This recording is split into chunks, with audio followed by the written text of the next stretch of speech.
East Coast tournaments come up, and then the West Coast tournaments come up, and then the Midwest tournaments come up, and then Evo again. That's it used to be. Oh, then it was like the Midwest, the big Midwest tournament, whether of UFGT or Combo Breaker, and then it was CEO, and then we had Evo. And now it's just all the time. Fighting games all the time. It's a wonderful thing. And right now, all the time, Freenicius versus Marik Maki, kicking things off. O.Yash, Rock, Iori, Chizuru, Heidern, Isla. Great characters on both teams, so I am going to be kind of scared what they bring here as Freenicius already bringing the heat. This is just the menace we've seen time and time again in the back of Reno with the O.Yash. And now Freenicius showcasing his own style. Woo! Yeah, what's really fun about this character is that he kind of just goes anywhere as a grappler, which is pretty unique for grapplers in KOF. Usually, grapplers like to be point or second, but O.Yash like kind of really gets to go anywhere. So we've seen guys like Reno put him on anchor, but seeing him on point here is also very cool because, you know, it's like kind of traditional KOF grappler stuff. You get to run at the opponent, you have this really strong ability to make people guess, and you don't get as punished as hardly for it without the meters available to do it. But then you're also giving a grappler Yashiro buttons, and it's just like, okay, yeah. We need a grappler with legs as long as this, and jumpins as crazy as that. But right now, Maki with the Heidern. Nice crouching C immediately on the reset, spins the wheel, gets punished, and at least is pushing Freenicius away, goes for the Stormbringer, get a little bit of life back. Didn't want to use more meter than that, instead going for the safe jump. Yeah, usually we see some sort of cross-up opportunity, but wanted to keep it safe, and I understand it worked out well with the jump D, and Maki will almost tie it up, pretty much tied up for Heidern since his regular combo steals life back, so you can consider that a full life bar if he gets a hit. Yeah, and already I like that. Stand A to the crossover, gets a small reset, try to get cute with the overhead, no dice, big whip punish, and yeah, I like that extension. How much for spending? Nothing yet. Nice. Ooh, on reaction, I like it. With the level 2 as well, does a lot of damage, and it gets a nice safe jump as well. Great stuff. I mean, not often do you see people like reaction super through fireballs too much. Not that a lot of characters have a little tool to do it, but Rock, that's like a quintessential super that has been blowing through stuff since like CBS2. So nice for Freenicius to just have that presence in line, but Marik bringing it back.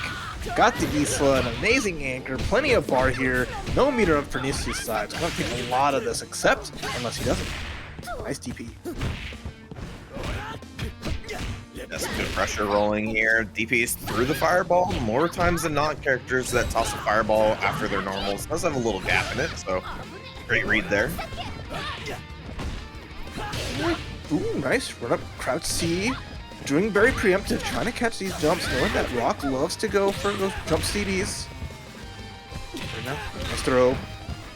Marik, gotta make this count. Make a grab. Now, right, gotta bring out the anchor Iori. It's gonna have about 2.5 bars, but I like Isla with 3. Very scary proposition here if Marik can find the hit. Yeah, character gets the looper offense very well, and she can, with 3 bars, can do it off of anything. So it's really about finding that hit, and that's a start. I like this. Just go in the climax. Nothing too crazy. Okay, no, it's double supers. All right. We'll leave it at that. Keep a bar. But it's still on the down. It's gonna be tricky unless. Nice extra value in the corner. Only thing you'd worry about here is pretty much that. A right button into just death. I was about to say both these characters are very strong quick max characters because they have, well, Iori has that. And what you saw the combo before from Marik Maki, the double level 1 combo, that's pretty unique to, not a lot of characters have double level 1 in quick max like that. So these characters end up being really strong anchors because they can get super value from their supers. And that's actually why we don't see level 1s and level 2s like for fireball or to beat fireballs out. Part of it's online, so it's a little bit harder. But part of it's also that using supers like that is not necessarily good value. When you use raw super, it does give you a utility, but it does not give you the same damage as you would otherwise. So like Yeah. if you were to like, essentially what I'm saying is that for a level 2 super, you can get the same thing by probably doing a single EX with a regular combo. But obviously it doesn't have the same utility. So it's a risk, or it's a risk reward of using it for the utility, but getting less reward out of it, sort of thing. Yeah, like if it was a situation where Marik would have ended with like enough meter for another quick max afterwards, but just because like the one bar was not really much gonna happen. But Yeah. it's what it is. And right now, Chizuru finally getting a chance to play a little bit, I say, until she jumps into the loving arms of Yashiro into some this massive damage, turning the tide. I think an unfortunate mistake, just hop it over him, full jump into the corner. Finally some breathing room. Oh no, I was gonna say, hopefully it was gonna get out of the corner, but got thrown right back into it, and a little bit of delay will take it for the O.Yash once again. Gonna get a lot of life back, so again, a really good position. But Maki pulled it all the way back with the Isla and got very close to taking it, so I think maybe we asked the Heidern for a little bit more here, and we might be able to put ourselves in a good position. Oh, and that's a start. I mean, you get basically with no meter spent, you get like that free hard knockdown setup. But unfortunately, Marik did not go for any kind of cross up. Wasn't like to pressure. He just didn't spend any bar like this. Oh no! I think needed to go for the double moon slash there, not the finger. I think so. I think there is a stinger combo that works there, but I haven't played Heidern in a minute, so I'm not exactly sure. Either way, it was an opportunity to keep the pressure, and it gave Freenicius the ability to get out of the corner. Still, Mark able to clean it up with the Heidern and above the 30-second mark, so gonna get a lot of life back. Still definitely in it here. Playing dangerous game though. We've seen Freenicius been more than eager to call out fireballs with supers, EXs, what have you. Didn't want to spend anything there with the O.Yash. It's going to be either you or he's second with putting Rock on the back. So maybe a better chance for Marik Maki here, unless you go for the moon slash and get blocked. Yeah, great combo selection as well. Just enough damage. And Freenicius with a stock Iori going to take on the anchor character here. Yeah, this is like that dangerous territory you saw. Some good Maxima conversions, run under hit. Let's see. Just not gonna spend the 2. Instead, wants to just get to this corner with the knockdown. Maybe a little overzealous, but right now, Freenicius, ooh, just needs that one touch to bring some pain. Nice. Oh, didn't get the full punish off that 2B, but has really good positioning here. This is a chance to make that comeback if they can find the hit, and there it is right there. Can attack on the DP. Oh, and a super tried to go for the kill, but it was a little bit too short. The DP through the 2C. The chase down. Oh, did he catch him out of the air? No, we're Isla. We have a double jump. Thankfully, Marik with just the self-awareness to say, nope, the floor is lava, and I got hops for days. Just avoiding that situation. Freenicius, I like, you know, a little, I wouldn't say disrespectful, but a little like, ha ha ha, I got you, but I don't know what you're doing. It's definitely one of those things that would have caught me because I don't get put into that situation enough, but Marik, you know, good presence of mind of his tools. Oh, tough spot here. That's an advancing strike. Cannot take a single hit. One light into EX is gonna spend it. The DP super in your face. Hold on. This offense is zesty. Oh, one more time, and waited for the second jump before letting it rip. So Freenicius guaranteeing that hit and will be moving on through the bracket. Oh, I mean, that still could have went either way. That got a little spicy at the end, and they were just both happy to start scratching. Which isn't bad, but it does definitely ask a lot more from you as a player. You have to be more concrete in your game plan in order to make that work. So good stuff, but it was just fun to see a different play style for a couple characters. Speaking of concrete, this man hits like a brick. You got Maxima coming from Kbzon versus the one and only SirLoin of Beef with the Kyokin Iori, but Maxima Shun'Ei Rock. Don't often get Maxima. One of the more like non-traditional grappler, you'll see. He hits hard, he has a bunch of interesting armor tools, and a lot of like range, but can be effectively whip punished or rolled out of if you play the cards right. And right now SirLoin just putting on offense because Maxima's got a DP, but high risk. Not but nice armor! Holy crap. Yeah, Maxima is definitely all about button call-outs, like just like that. Well done. Countered it only. Beautiful. Canceling that close C immediately into the down forward C. Into the vapor cannon. I will say one of the things that you'll get is that even if Maxima is like not a well-represented character, he's not like a fan favorite either, so you don't see a lot of him. No, this is I mean, Nick said if he was had something that really differentiate himself, if like the armor came into play more, you know, it's a lot of little factors, right? Because it's a game where there's so many characters, you want to pick the one that fits your style best. Nice throw off the feint, and then goes low, beating the crouch to the stand C. Very nice. Yo, fake dive kick stuff? I love to see it. But yeah, I just think of like Maxima, right? It's like, if I could play Maxima, or I could just play O.Yashiro.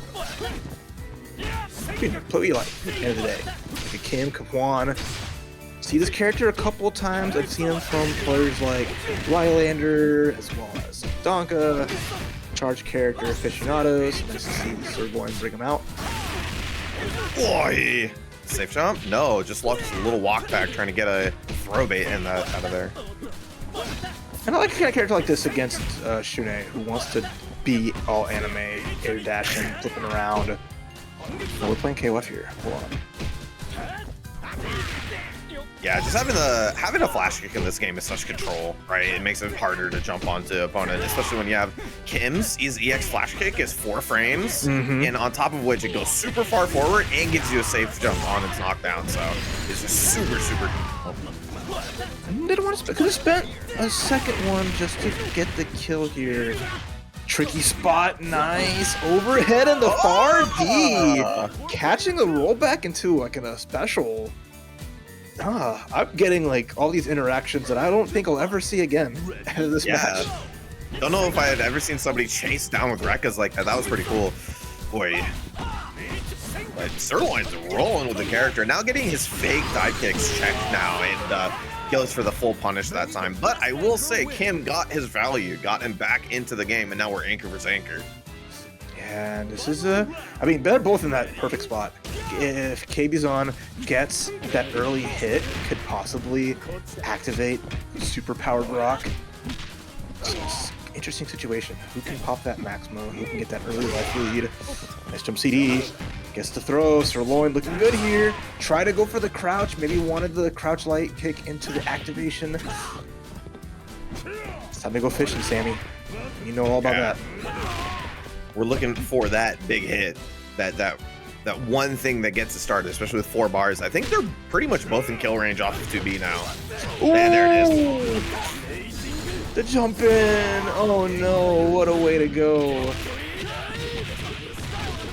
Just had the proper height to be able to link the crouching B into activation as Kbzon.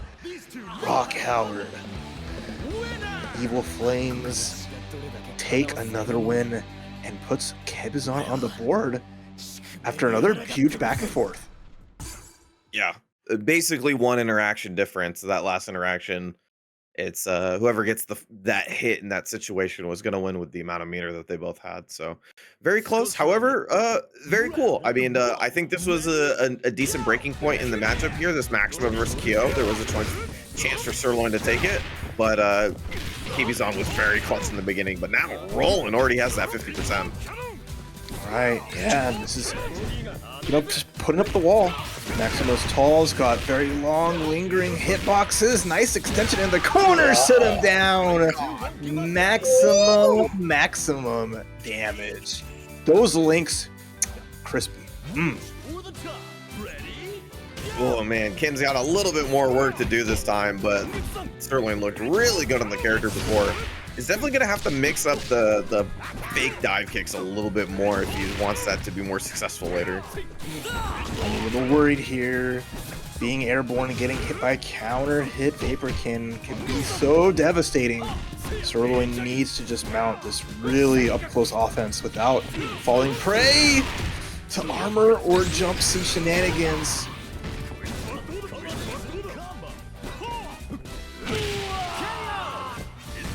Yeah, finishing it off very well. Kbzon rolling with the Maxima. Yeah, it feels like that sometimes against like some good Maxima players, especially the more seasoned ones, is that you feel like, man, it doesn't feel like any of the buttons work against him. You feel like everything's safe and pushes back far, so you run into stuff when you don't want to. Like those CDs, devastating part of this offense is just putting them out there regularly. I mean, that CD whiff cancel to Vapor Cannon. It's a lot of lingering frames, a lot of chances to figure a way around it. I think SirLoin's just kind of getting diced up by the matchup. Definitely something to investigate after this set, no matter how it goes. Oh! Oh my god, EX Air Vapor Cannon wanted to kill him for doing something. Always gonna get the chance. Boom! The big game! Say it with your chest, Kbzon. Devastating play in that second game, sending SirLoin back to the kitchen. To the loser's bracket kind of goes out to, like, right? You make the right decisions, or you're just like, I'm gonna effectively just put stuff out there, and it's gonna hit, it's gonna work. You know, that's cool. And then, you know, people are gonna go home, people are gonna go back to training mode, try it out, go in a match, and be like, never mind. All right, so McMoney versus TheCrow. Interesting team here. I don't know if I've seen a team like this with the My Andy Sylvie. Definitely three characters that are pretty interesting. One character we're starting here with My.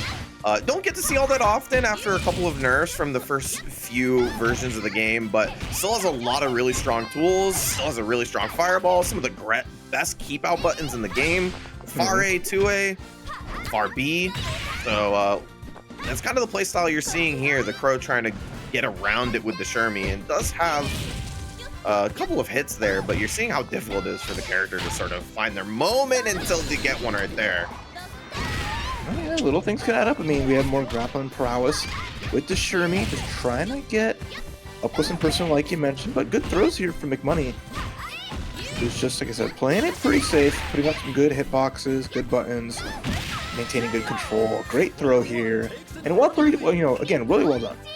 You know, again, like you mentioned, kind of falling out of favor a little bit. I think a character like has good air control in a lot of ways, but I think being so slow on the ground, one like the slower characters, I think probably doesn't do her much any favors. So you really want it to have to be kind of mobile in a certain sense when you want to throw these fans, follow them up, as well as get in the right position. So I think that'd be something that would help her out a bit, being a little bit more faster grounded.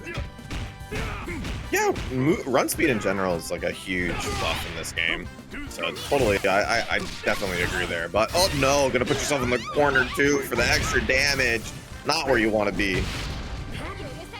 Okay, get the OTG, try to get a grab. The timing was just wrong. So now you're just under pressure as McMoney's playing Mai like a grappler here, just getting all the throws. Yeah, threw TheCrow all the way into the corner. I'm gonna use the EX dive to get out of the corner as well. Punish, yes, there you go. Nice and easy, well done. Again, this is a banger of a character, Mr. Geese Howard. We saw Rock put in work. Geese's turn is just amazing buttons, great safe pressure, getting consistent combos, that Guga damage off of lights, just full control here. So any big chance potentially to make some magic happen. A lot of overheads, it's very unsafe. You get a hard knockdown, sure, and a little extra damage, but maybe not the best thing to throw out there. Oh, I got the run curve, but missed out on the kill. EX Fireball. It's coming. Okay, no. It's the slow encroach, and you know, this isn't Street Fighter 6 where those kind of fireballs will stay until it leaves the screen. He ain't no Ed, but it's still kind of scary. Oh my god. The EX elbow to start off strong. Already in the corner, tries to match the XDP, gets himself out of the corner as well. Iori must be having so much fun when he does his EXTP. He is just twirling so far around, doing spins. Oh no, missed the combo, but once again, putting himself in a really good position, but these opportunities dropped. Could have helped him making this comeback here. Alright, short up a dunk. Just a little reset there. Close C2 hits, gonna close out the first game for McMoney. Just in good control. I mean, you got a team that's all about that kind of control, right? We got these different like fireball approaches, good command of the air, and like, yeah, you know, fireball sorting them out can be very dangerous in a game like this version of KOF. As you know, getting the right kind of jump could be devastating, but McMoney just comfortable with their timings and playing everything really well in just terms of deciding when and where to either jump or just sit down.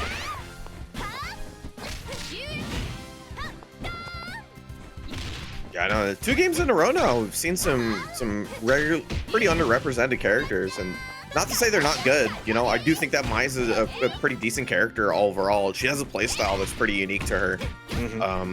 And same with Maxima. And generally speaking, I do think these characters, like if they're kind of in like that character specialist tier, where it's like if you're good at this character, you can make it work. But you know, it is for the general public maybe not a little bit more difficult to play in tournament. But you're seeing it work here, you know? It's because these guys are putting a lot of time into the character and they have the play style down. And that's a wonderful thing about this game is how well balanced it is in this version. Yeah, and you see TheCrow just trying to chase. Gets the DP, is going to cancel level 1. Yeah, it's good damage. Nice and chunky. Not little reversals here on the side of my outside of level 1 super. Doesn't want to go for anything. Figures they can just catch Crow slipping, but no. See, Shermie's still a grappler. They got those really quick grabs, but the twirl's gonna do it. Finally taking down Shermie, but the damage is pretty well done. Let's see if we can close out Mai here without much more consternation. Yeah, and Mai sits really well in this position here, where she has a lead. She's a point character going against the opponent's second. Doesn't really have to do much. Doesn't have to take big risks. Yeah, you can just take the rewards when they present themselves. And spending everything. I like it. We got all this bar. Oh, never mind. Sit her down. Enough. Stop hopping, jumping. Oh gosh. Playing in a tree right there. It's just, I just love that. You see Mai just flipping around, jumping, doing all ninja stuff, and Geese is just like, I'm done.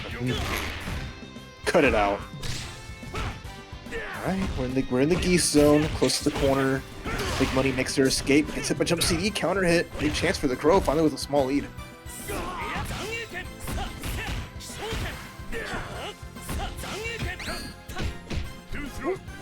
Maybe on accident, but nonetheless, gets out of the corner here. Okay, I feel an EX shoulder coming any moment now from McMoney. And he said it's just gonna pop off. There's a regular one. There's the X one. No punish. Giving TheCrow some chances here, but here comes the offense. Punch that. Easy.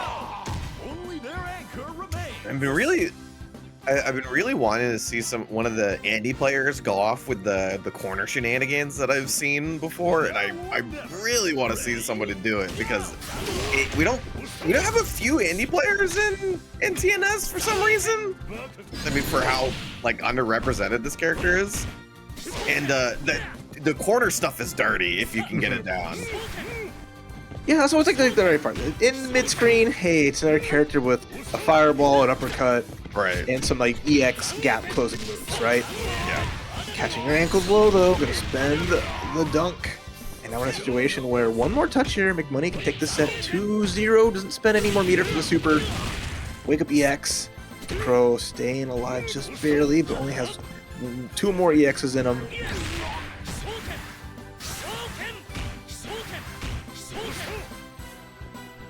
Alright, we're just cozy here. No problem. Fireball, fireball, throw, chunk, toss that man. Like that's the throw you do when you're throwing like your clothes into the hamper across the room. Just like, all right. A way closer, tighter knit scene than it's been before. And it's really, really cool, man. Just being able to play the Mexican players on a regular basis is like such a boon for the United States players. Like I cannot stress that enough. I mean, yeah, you have a weekly TNS, right? You can always enter, play them, and other online tournaments as well to see. And now we're going into Royito versus Eldon del Ciber. Geese, Sylvie, Rio. We got Sylvie on both teams. I'm happy about that. Sylvie's like a fun character. She's so goofy. Big damage. Interesting, like, just overall presence. But to start things off, we're going to start with two heavy hitting characters with Isla and Geese. Right now, it's all Geese. Yeah, seeing Isla on point as well. I mean, I think like what we see her as anchor a lot is because she has that ability to make a comeback with such solid offensive potential. But like as a point character, she can kind of get that ball rolling for you, and she can definitely take more than a point character should. But that time, the control from Geese, the control from Royito, definitely doing work there, and completely healthy Geese taking the first one. Yeah, I mean, you said she's going to take a lot, and she did take a lot of damage. Dropped that whole thing, so a little rough. Let's see what Eldon del Ciber's Sylvie can do here. A little bit of bar. You know, Sylvie, again, being one of the fastest characters on the ground. It's the total opposite of some characters we saw earlier. But some of the stubbiest normals. So once she gets in, it can be crazy damage.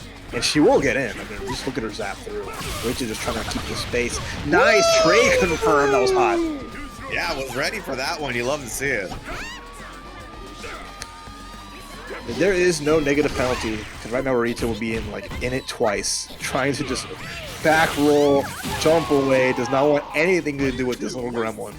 It's one of the hardest, as a gear player, is one of the hardest things to get used to. Switching to KOF back when I played 13 was like, there's no negative penalty. You can backdash 8 times. The game's not going to say no to you. Athena players would die if there was negative penalty in KOF. Okay, Sylvie mirrors, and we got the 2 different outfits as well, so I'm a big fan of that. There's not enough alternate outfits in this game, so. Yeah. Not the game started with a few, though. Yeah. Alright, Jump City Wars. Royito getting jumped in on with the Jump D. Not the jumping button you normally see, usually it's the Jump C, but... Oh, what a punish! Very nice. Yeah, getting the kill. Making sure to spend to make sure it gets done. And we are going to Royito's anchor character, the shotgun himself, all loaded up. Oh, this is so scary. Can punch through Sylvie like just a piece of paper, but the OSs, the option selects on the wake-up rolls, been solid for Eldon, as they've been just getting either throw punishes or some parsees.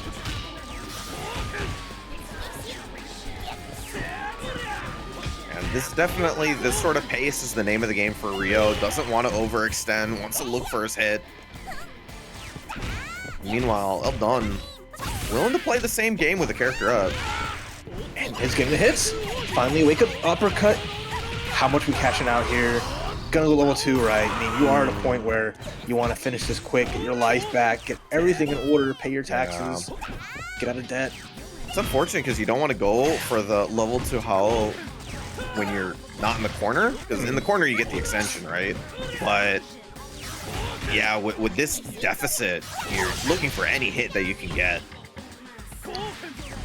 I saw a cheeky forward B that was going to be Eldon trying to finish things there and there, but didn't quite work out. And then the jump D. All right, Royito, again, not afraid to just continue to wake up roll, continue just to try to escape. Saying you get punished every now and again. And here we have the complete polar opposite compared to Isla and Sylvie. We got the most jacked man, Ralf Jones, as anchor. This feels like launch KOF is back. Speaking of shotguns, this character is already loaded up. One more to take the game. Eldon with the first one. Alright, finally taking a break from his antics in the newest game from SNK and Dotemu, Metal Slug Tactics, featuring the Akari Warriors team, Ralph, Clark, and Leona featured there. It's a really cool game. I played the demo. I'll be picking up the full game that just came out on Steam and other platforms. But if you like tactics games, Metal Slug Tactics is phenomenal, and I think y'all would love the heck out of it. This has not been a paid-for ad by SNK.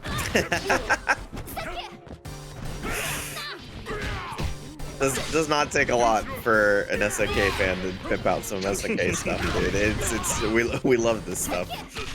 Oh, nice double jump to bait the counter. I was a little sour on Alonso Ciber's Isla from game 1. Right. But it's really turned this up to kick things off. The momentum from winning that first game really coming through here, and they're tightening up.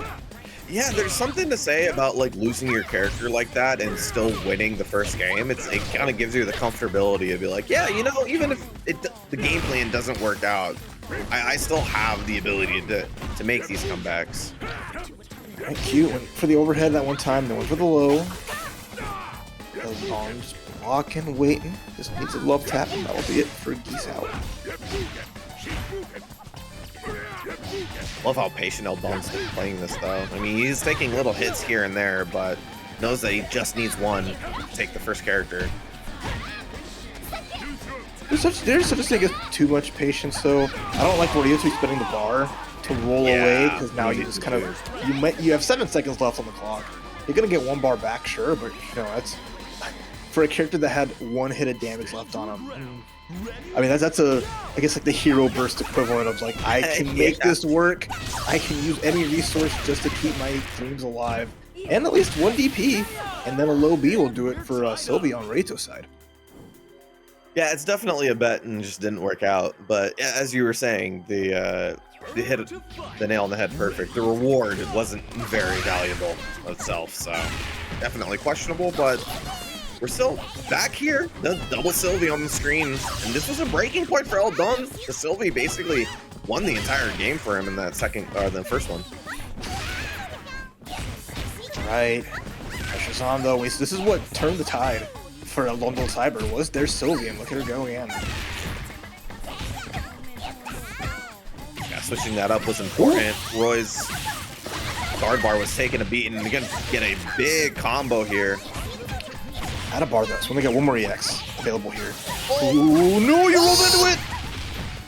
I wonder if you went for the cancel and just accidentally got it afterwards off the no cancel, but either way, capitalized it off it nonetheless, and we're on Roy's anchor character.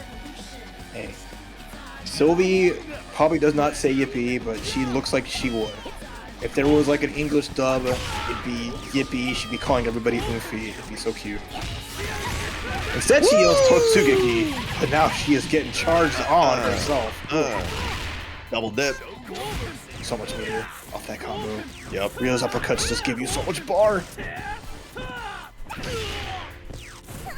Trade with the 2C. Gonna use that time to get out of the corner. Nice space trap there using the EX Fireball.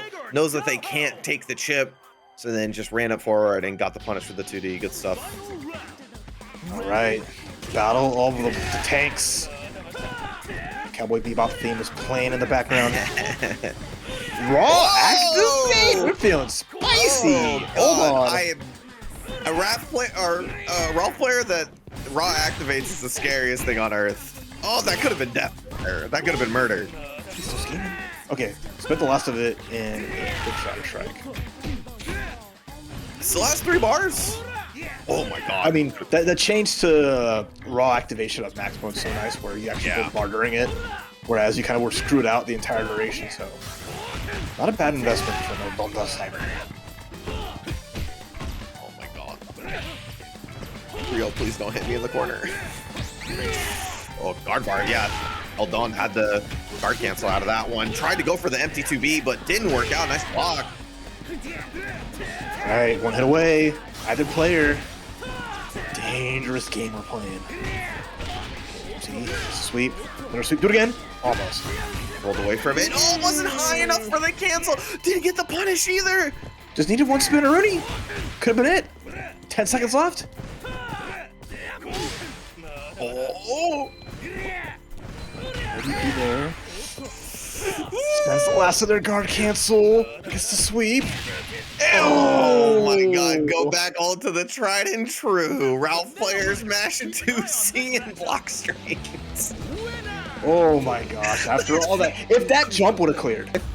What do you mean Rio's 2C is 4 frames? Why can't he mash it out of block strings and anti-air with it? Why does it hit the screen? You learn these things as you go along, and then you just move on. That's okay, what works. You go like, dang, that's pretty good. Then you pick it up yourself. You're like, this is what power feels like. This is great. I love doing this. This is speaking of great. Terry Bogard, the man of every fighting game ever made, coming to visit us back at his home in King of Fighters, K-Duan, so Juan KOF, very fun team.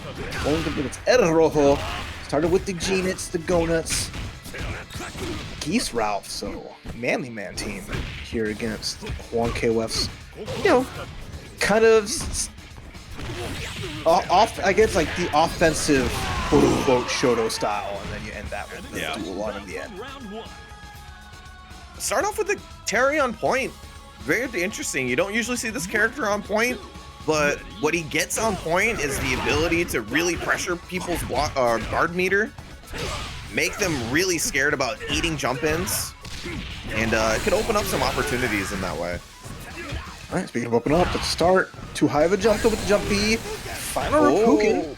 Relatively safe. If Juan would have rolled forward, he would have gotten punished on it. Oh my god. Woo! Okay, here we go. Nice counter, though. Oh, you have such good structured offense, but then you realize some characters can just say nah. Meaties? No thank you. Mistime meaties? Blow goes up too. It's a dangerous game trying to beat up someone's knockdown and have so many options like Geese does. Wait, can we get the punish on this? Doesn't add any meter to it, but in a really good position. Nice back roll. Oh, no thank you. No thank you back. Nice counter on your jump. I'm gonna do the same to you, but still, ElRojo with the buttons. Nice jump over. Tough spot to get for uppercuts here in the corner. And the counter. Oh, I like the idea. Maybe anticipated a minute spike, but no, it was the trigger into the kick. Get that fireball out there. Back-to-back Ralf games. Anchor Ralf making it again. I feel like we're in a time machine. This is a special retro KOFXV tournament. Jump city again, and there's the punish. Let's go. The dangers of being in the corner in one uppercut. If a person just usually does a jump on top of your head, you will fly out of the corner with your uppercut and get punished. It's such a dangerous proposition. And then another very interesting thing is an anchor Dulong almost always a your second character. But with Crosses are happening. They're gonna happen. Dulong's got a lot of range. It's got some of the best lights, but these heavies are just swarming this character.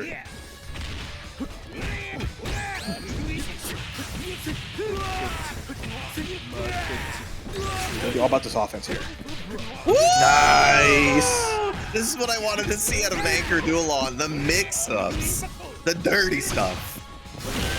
Oh, but the ground pound. The nuke. Just obliterating Dulong's floaty little jump there, trying to get cute with it. Nice from ElRojo with the red Ralf. Staying true to themselves and bringing the pain. That was really enough to send Juan back to the character select. Like I don't like how that played out. Ugh. There's a lot of interesting thing about Juan KOF's team. Like Anchor, usually you see point or second Dulong. He's kind of the character wants to use his big dumb normals to kind of lord it over his opponent and kind of make them make mistakes. When you have more meter, then when you get those punishes, they obviously mean a lot more. And then Terry, you usually see Terry second or anchor because he doesn't really have a low threat to speak of. And so you kind of hold that issue up with his game plan with max mode. But he doesn't really have that on point. So when you're putting him on point like this, you're kind of betting on being able to outmaneuver your opponent, get some jump ins, and really pressure that guard bar, which is kind of the skill for the character. He has some of the best guard crank in the game. Just like a jump in can do like 40% of a guard bar and stay safe. Let's see if they can start cranking it here, or well, maybe say, maybe you're gonna see some TNS do something. There we go, teleport. This character was a little irrelevant in game number 1. All right, I want to see this Kokodeska dispenser get something going here. Yeah, that is pretty good. Nice. Yeah. Goenitz is another character we usually see her second or third. People love fishing with the EX Fireball just because it's a free launcher essentially. So putting him on point here, you're really betting on finding these hits in neutral, letting people run into the Fireball naturally, and then using those teleports to get around. Yes, but again, I like this team against what Juan KOF brings. Duel on, typically, like, since so many of the best characters in this game are all like mid-range monsters or up close, we have a lot of characters here that either have a lot of active frames on many things or just their own long-range buttons, long-range tools that effectively force Juan to really have to be the one to move forward and have to like close the gap. A lot of time has elapsed right now. Not a lot of hits. Yeah, I mean, that's a testament to how well ElRojo is playing this as a defensive wall. Definitely the type of playstyle that wears you out and makes it a more sort of laid-back character like Duelon kind of force you to go in. Nice. And then gets the foot. I like that. Juan getting the perfect meaty. But, oh boy, we are draining that clock and making Juan have to sweat for it. Yeah, job's done for the Goenitz for sure. Geese doesn't have much more to do. Woo! Yeah, it's a classic Duelon round start, so good read. Could have gotten a little bit more off of it, but... Oh, nice. Super clean. I mean, ElRojo doesn't make an appearance as often, and right now making a statement to make top 8 over Juan KOF would be super good. But this is a 3-bar Iori. Iori was absent of our last game. Oh, I like the idea of the counter. That was so wise against the crossover. It just didn't work out. But ElRojo kind of playing a little bit of that 3-dimensional chess. Yeah, using that little, like, oh, we're spending. Okay. Smart. Look at that. And there's then something to grow on. Oh. Chip out. That'll do it. ElRojo sends Juan to losers handily with just the game 2, Goenitz and Geese. GG indeed. Well played overall. He has really strong tools outside of that in terms of like good buttons like 2B, far D. I mean, he is definitely, once he gets to have decent numbers, he's like a full package for sure. Yeah, and then after all is said and done, you get command grab. I got to worry about blocking everything, and then you get EX Collider, and you're just like, man. Yeah. It always happens when you least expect it. That's how it goes when a character's got everything. It's just like you worry about so much. You get into your own head fighting Benimaru, but K Dashington, a solid, I mean, just a great character overall. Again, like Benny has everything you could hope for in a character. Doesn't have the command grab, sure, but arrow buttons, great uppercut, great anti-airs, good moves, and the chase down. I mean, those minute spikes have just been clocking Lokof. Yeah, I had to guard cancel there because the guard threat. Ooh, let him whiff the DP. He was gonna mash it and block stream because his guard bar was so low, and just let him hang himself. Sombra taking the first one. And I love that. That's the one DP that goes nowhere. So like you can't even like reliably jump over it sometimes. But like Sombra was like, I'm chilling. K put his like the thumb in the pocket and just like I'm all right. This is Lokof's like marquee character. When you think of Lokof, I always think of Yamazaki first. And there's no one that does Yamazaki like Lokof. Oh my gosh. We anti-air one side and spin around for the follow-up. Might have worked if it wasn't for the turnaround, but woof, all good. Run under. See what he's gonna do for the Oki here. Ooh, tried to fake the safe jump setup. Didn't get anything out of it. Great guard cancel roll. Gets a punish. The one time like Lokof just didn't go for the cancel outright, instead getting punished for going for the follow-up. So around here. Yeah. It's freebie. Chip out. Nice. Roll OS there. Make sure that they don't get out of the corner. And the roll forward was to anticipate maybe like the chip out from like the snake slash, just really making a hard call out. Just because at that point with life, any hit will finish the job, so might as well make the read. Didn't work out, but I like the idea. Oh wow, we just jump and crouch C. And that's it. Her combos are so cool. Very cool. These anywhere juggles are just so unique. Yeah, the anywhere juggle that they gave her last patch, or last big patch, definitely gave this character a lot of life after a lot of nerfs to her buttons, which was kind of her big deal in the first launch of the game. She definitely, her combo utility now definitely helps her out quite a bit. Yeah, a lot of stuff. Oh my gosh, that could be huge. Yeah, a lot of those tools there. But I want to see, can Sombra find something here? That's a good start. Getting the punish on the crouch D, getting extra credit here. You want to get as much as possible. And over Half-Life like that is a great position here for Sombra with the Terry in the back. Yeah, if Lokof can get the kill here, he can put himself in a really good position, and Sombra reading Lokof like a book, taking the first one there. Great stuff. This is what you have to do in high-level KOF. Yep. You have to recognize the split seconds of, like, what can my opponent do? They can do a lot of things on Wake Up, but I'm going to call out that one specific thing. In this case, the counter, right? If I would have timed my jump in and pressed that button, the counter would have snatched up, hard knockdown, whatever, right? But Geese could have just rolled away. And, you know, that wasn't to bait that out. It was just saying, look at me. I know I am going to put a dent into your ego, recognizing that this is that one option that you decided to choose at this instance, and you died. It is like the epitome, the pinnacle, the peak of high-level KOF. It really is. And going back to rule breaker characters and keeping it in mind, Geese is one of those. With the EX parry being a one-frame counter, it blows up a lot of safe jump setups, because a lot of safe jump setups are designed around being a 3-frame gap. So when you have a 1-frame or a 3-frame move like that, 1-frame in the sense of using the EX version, it blows up a lot of those safe jump setups. And so Sombra, keeping it in mind, obviously thinking that that's going to be a great option in that instance, just goes for the empty there and keeps it safe. So great stuff. But after we talked up the Benny, did almost nothing, so has to take a seat on the bench. We're going to see the Rio, which Lokof has been playing quite a bit as well. And I just talked about him getting his jersey and put in the starting lineup, you know, immediately. Not even trusted to be in the second half of the game.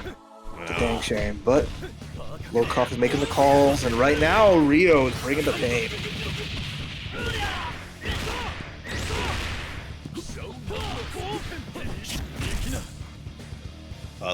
Starting off strong here. Maybe just trying to go for a character that has a little bit more control, especially versus K-Dash, who doesn't necessarily have good ways to sort of press on his opponents. He kind of wants to play the Iron Trigger game until he finds that opportunity, and Rio doesn't really present many in that regard. Woo! Speaking of anywhere juggles, here's one for your money.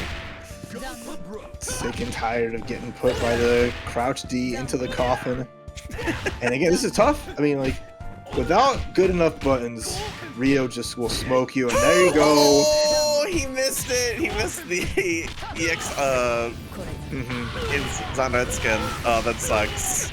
That is one of, you don't see auto combos too often, but Rio's got the best one in the game. But turn this around, Sombra. I like that command grab. Kept the distance where they wouldn't get uppercutted, and then just immediate jump forward D, anticipating maybe a standing button or a fireball, and that was a really good call from Sombra. But yeah, no, Rio's auto combo, because the special follow-up is the light fireball, which is so that's safe on block, and on a hit, you get a juggle in the corner. It is just absolutely nasty. Yeah. So is Geese, unless you get hit by close C. Hold on. Yeah, great call out. Look how much damage you're going to get for it. Goes for a setup in there, but puts himself in the corner. Not a good place here. Yeah, has the one bar. try to figure something out. Or crouch C, hold on. Amazing button placements from Soma, but the white lights, the remnants of Gato Geese is continuing on, the legacy of just lights into specials and EXs, whatever he wants to do. Alright, Anchor Terry. Okay. Mess. Same side.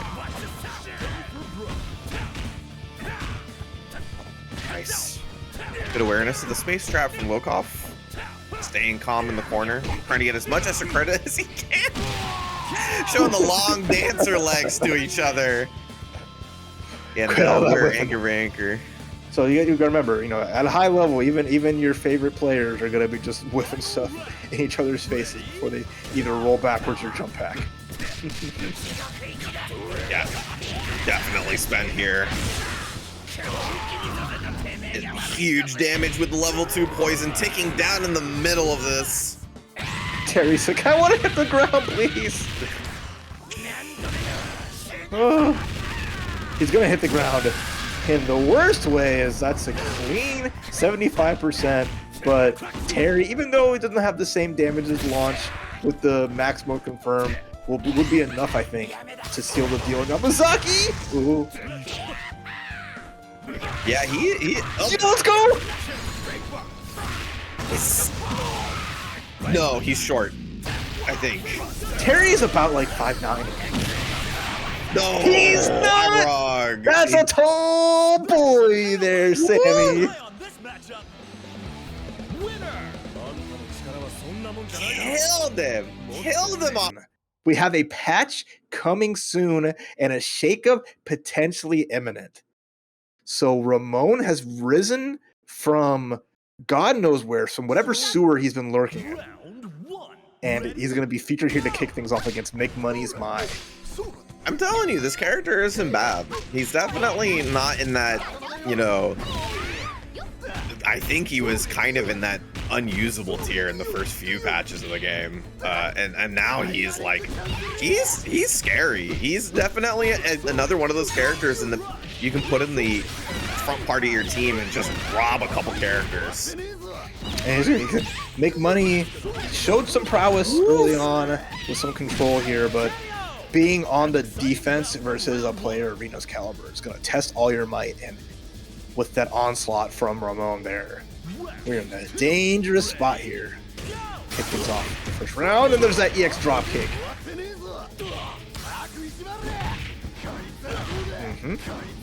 Alright, let's walk the cross up.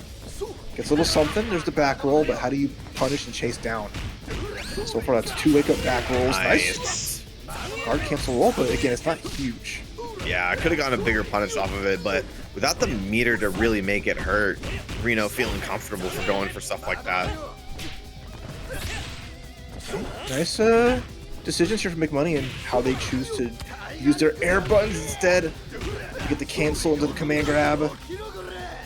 Cut off the floor, drop him, and ooh, that was cute.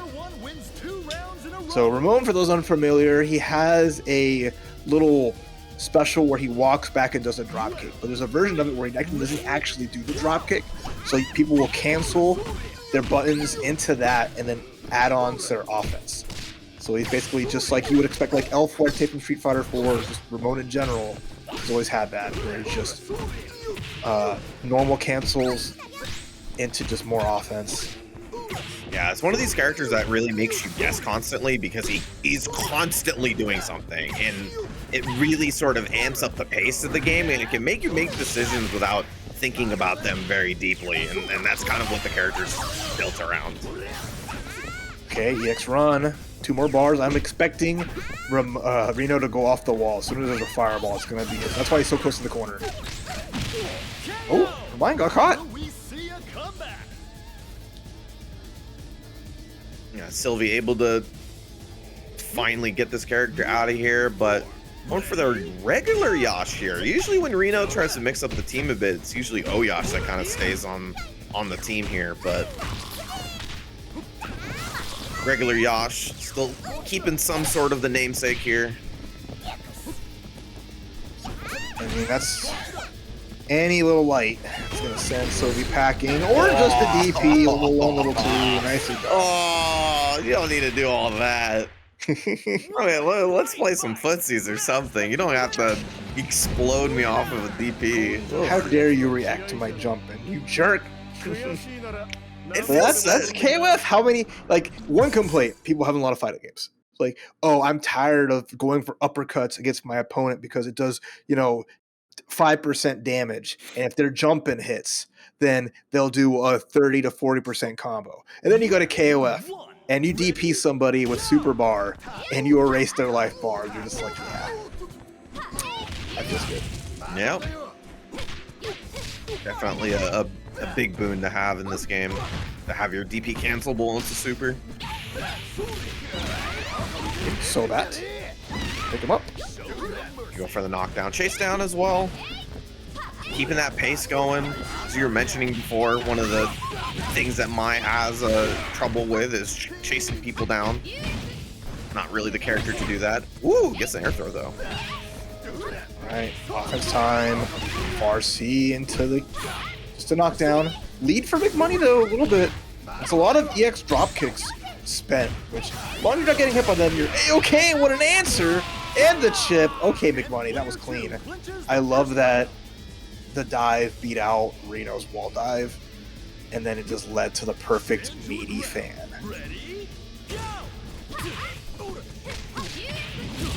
Yeah, good news here is that Mai does have buttons to contest Yashiro. It's just about playing it safe here, not letting this character get above you, I was about to say, and gets that jump C on the back of the neck. Yeah, tough spot. Go ahead. Yeah, character's really strong buttons in front of her, but above her, she struggles a little bit. All right, this is good. I think this might be the toughest we got to deal with here. Is Andy? Yeah. A lot of his options are going to be just shut down either by Yashiro's normals, a lot of great anti-fireball tools, and just Reno's overall reactions. Yeah, and best thing about how Reno plays the Yashiros is that his just love for far B. You DP'd me into 70%? Back at you, well, 60, but still. Oh. Check out this air climax, right? Unique to Andy. Okay, yeah, do or don't, so. Better than just taking the chip. You can do that? Yeah, you can. I think he's the only character that can do air climax. I'm almost sure. But very unique to the character because he's so fireball DP oriented. He gets a lot of reward out of being able to do that with a little bit of meter. All right, Sylvie's the last chance here. Try to up back, no good. We're just slamming our fist on. This is not disrespectful for Reno. It's just fun. He's just trying to catch, see how aware you are on defense. Yeah, he's challenging these light electrics quite a bit. The heavy version of that has a gap, but his plus, oh no. You'd think the big punch would be enough to finish the job. It's funny when it doesn't kill. It's just like all that wind up for what? Oh, well timed roll back and gets the punish with the throw. Reno is able to take it 2-0 over McMoney. I like McMoney in games. Like game one, I was like Harry, Dolores. Wouldn't have been like, I'm going to wake up today and I'm going to see these characters in top 8 KOF at TNS. But here we are. Yeah, Dolores has been Sombra's new wave lately. You know, we've known him always as kind of the Terry, Joe, K-Dash, kind of area player. And now he's been rocking the Dolores way more on his team. Which is pretty cool. I think the character fits him quite a bit, actually. All right, we'll see what Dolores can do here. He's going to get to that point. Because right now, Mr. K-Dash, I can't ask for a better character to kind of maybe deal with anything that Goenitz wants to. His character like thrives on just having a little bit of space. And he Coco Deska, he just gets kicked in the face. Because Sombra is just at that mid-range, just going to throw out minute spike, just recognizing like, if you try to throw out a button, you'll get hit. You try to jump, you're going to get hit. You try to do a tornado, the cyclone, no good. Yeah, generally, like, K-Dash wins Fireball Wars, but it's a little bit tougher versus Goenitz, only because, like, Goenitz's Fireball has so much recovery, so it just becomes really difficult. But this is a character that can definitely fight that game plan quite well. Oh my gosh. If I see more of these minute spikes hit, it's gonna feel like an hour spike. You're gonna just ramp it up the clock, all right? It's almost core to playing the character. You have to throw these random minute spikes out because you just have to catch them off guard and make them know that that space is not theirs. This is the Sombra variant of K-Dash. Someone's just going for trigger, and are very trigger happy. You know, this is the minute hand continuing to tick on as ElRojo is looking a little lost. I mean, it's one of the things about this character, man. He has such good control. His buttons cover great space. Specials do it too, and you know, when every DP is successful, it definitely helps quite a bit. How about Ralf though? Should not have to spend anything here. Instead, gonna wake up Crouch C. That man punched right through the pelvis of K, and that was a wrap. When in doubt, break out tried and true. Max bars on both sides here. Should go an explosive round. Let's see if ElRojo can find the hit here. Definitely a type of character that Ralf is, kind of similar to Rio in the sense that when he gets to anchor and he has a lot of meter, you can just explode the character when you find the hit. But Sombra is one that finds the first hit here, and you gotta spend on it. I gotta take him down to the mud, and just Relentless is now we're gonna have to just guess for game, and just the layers on that. The early jump D would have caught an air button, or him standing. And then you just immediately go for the throw there, saying, hey, you know, we're fine. Yep. Really good from Sombra. Nice.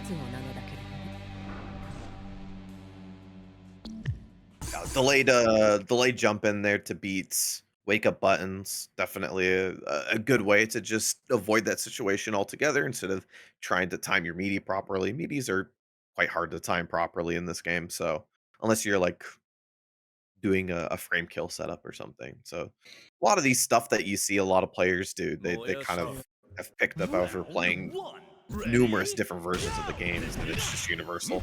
Oh my, here we go, back at it again. As soon as you see Goenitz's hands raised into the sky, K has had enough of this guy's just anything. I didn't quite get a punish on the roll, but ElRojo thought he could do something after the whip. No! Yeah. Showed you both sides of the house. Showed you the front door and the backyard. You're trapped in this box that is training mode and that training mode stage, and that is just you're seeing all that. It was literally every time. Any time the cycling was about to come out, it was just like someone was like, "You're not blocking. You are not blocking, so I'm just gonna keep doing this because it's gonna hit." Because the answer to that is just crouch pop.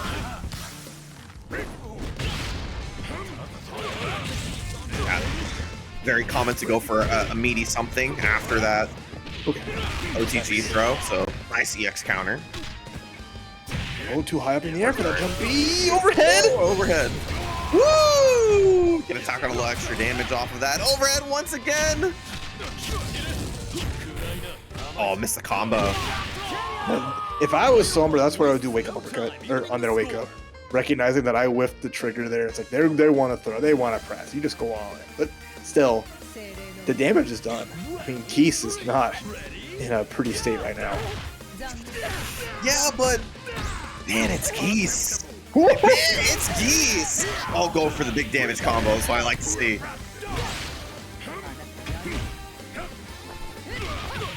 And then just jump D though, unfortunate. Definitely potential. That's the hard part, right? You know, Yeah. you got your combo from the counter, cool, but like it's like nickels and dimes with a lot of it, where Sombra is just like committing to an option that will lead to a full combo. And like it's a play style of playing like KOF where you're going for just like stand A or crouch D, where you're like, I'm gonna go preemptive anti-airs, or I'm just gonna attack your ankles because these are cancelable normals, etc. But You know, is that those jump-ins like you're seeing from Sombra, those options where he doesn't really commit for these lows, instead going for like these mid-screen standing buttons or jump-ins that is like, I'm committing to options that'll lead to great damage if I find these hits.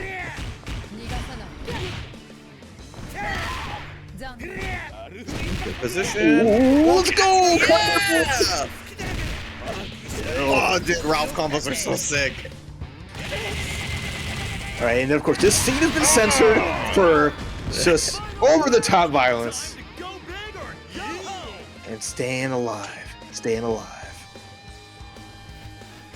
The way that this character can kill you in the corner for just a special cancel because you thought something else was going to happen.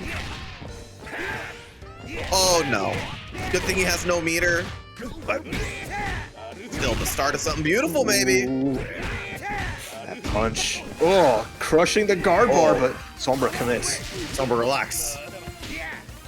Nice throw attack. And jump CD, so much blocks done. Max mode looking like to be over. ElRojo survives. Galactica Phantom. Nice! EX, that's gonna do it! ElRojo with the 1-1 off the back of Ralf F. Jones! Yo, the Ralf comeback! Started off with the confirm in the corner into huge damage. Good awareness and presence of mind to get that. And then didn't have a lot of meter going into the anchor war, but knew what he had to do. Find these little hits, chain them into good Oki, spend what you have at the moment. No, Great stuff. The one punch catching Dolores in the air and just crushing her life like that was just what set it off. That one little interaction where it was ElRojo's turn to go for options that will lead for full combos. Now, let's see what they can do because it's been on the back of Ralf and a little bit of Geese. Goenitz has just not been able to go nuts whatsoever. But if we just block it out, if we just wait for Sombra to commit to these minute spikes, then I think that will really turn the tide here for ElRojo, just like so. Nice. Yeah, looking really good. Rojo changed his timing ever so slightly. Just like a half second later on everything. Got Sombra to commit to unsafe things over and over and over again. And Rojo going for these simple punishes. That's full life. And we don't have the luxury of minute spikes anymore. That ElRojo can opt to play their game if they want to, as Sombra's going to be the one trying to like navigate this and get up close, and doesn't going to have those as easy I don't say easy, but just like not going to have the tools to call stuff out as efficiently. Yeah, this a little bit harder. Dolores doesn't really have that aggressive tools that K-Dash has, so needs to find these jump-ins. Sombra getting a big hit here. Very nice, and that damage is absolutely stellar. Yeah, her combo potential is so strong now.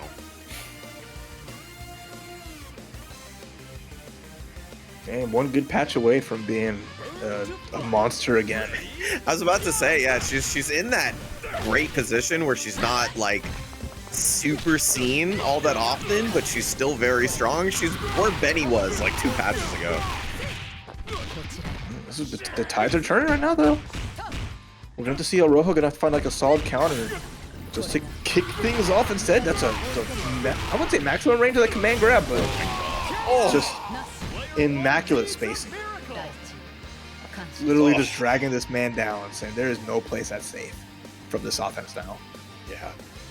Dispatched Geese with the quickness, had to spend a lot of meter for it, and we're kind of in a similar position in game 2 here. Okay, though. Drops the bomb on, drops just the fist. Getting some nice hits. Oh, big punch again. Oh, there you go. Corner.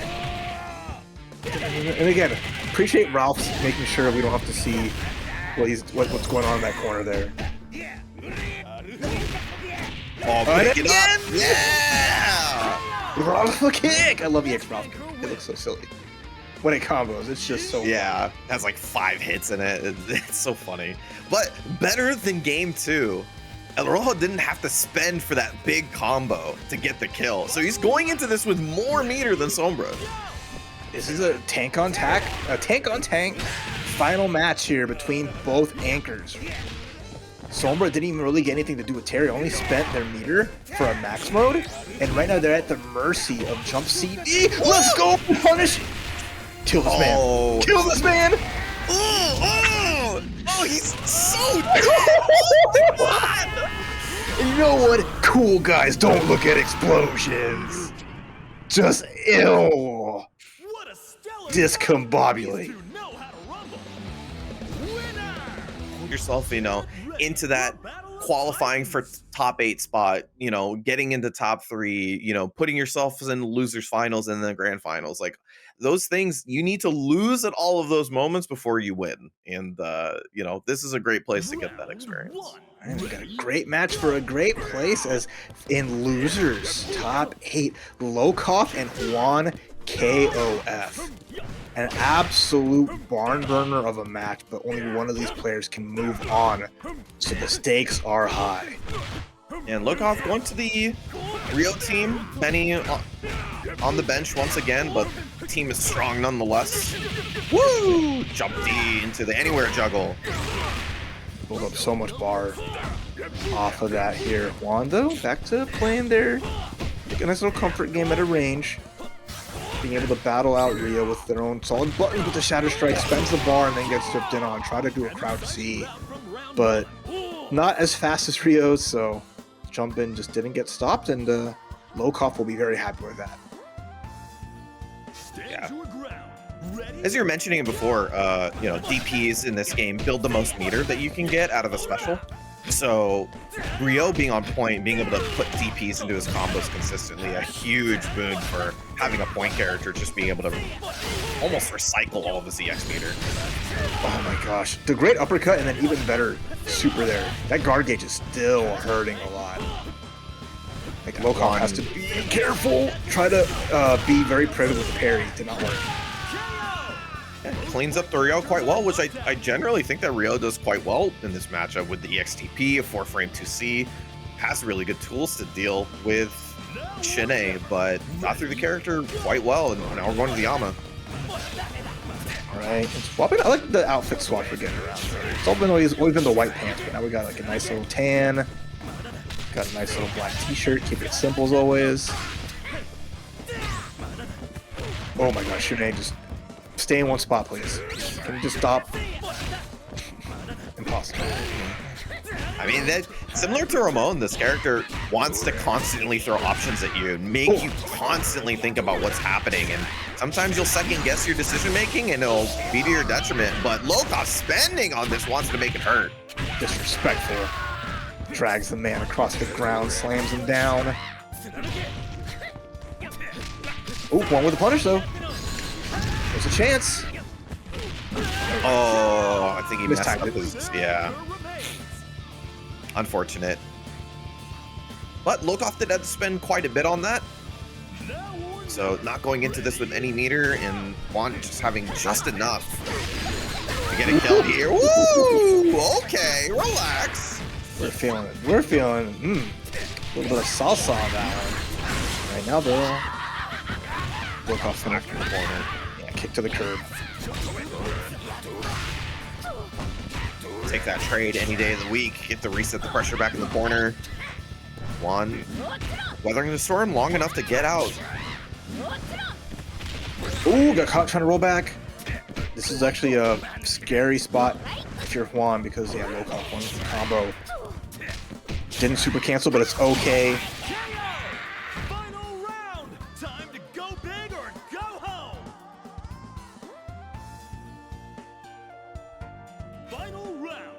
Still not a bad spot for Juan. I mean, this character, like I said, the reason why you put her on anchor is just really strong looping offense. It's just about finding that hit first.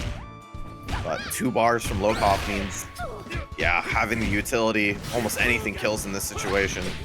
Yeah, I'm gonna get the hit with the jump D. Gonna take that first one. All right. Now Lokof 1 game away from sending Juan KOF back to just back to the other room. gonna knock out of TNS here, but Juan, world-class warrior, always gonna have a chance to make some magic happen. I love to see this set go to our final game. Yeah, man. You know, I felt like the point war went quite bad for Juan, but Shun'Ei kind of, you know, basically evened it out. So if Juan can get a little bit more out of his Geese here, it could feel a little bit better going into that anchor character. Oh my god, they're swinging back and forth though. Alright, ankle's getting snapped. Tough look for Juan as again, the value of KOF uppercuts. Big damage into a nice pressure to finish it as Lokof takes an early start in game 2. Love how Lokof spends meter there, going for that level 1 because he knows that it means one touch off of anything will kill. So puts himself in a really, really good position. Not rolling. Oh my god. Oh my god. Oh! This is supposed to be scaled. And just keeps on going. Big damage is rewarded with more pressure. Potential for a combo there. Shun'Ei is just not getting a chance to play. And out of there. I make sure that parry is just as safe as can be. And then Scramble Master, Lokof, looking unstoppable. I know, he's making you, like, you're playing fast, and usually that favors the Shun'Ei player, but Lokof is having these DPs checked perfectly. Oh! Making sure, add the EX. Wants to make sure that he's going to tack on that second DP.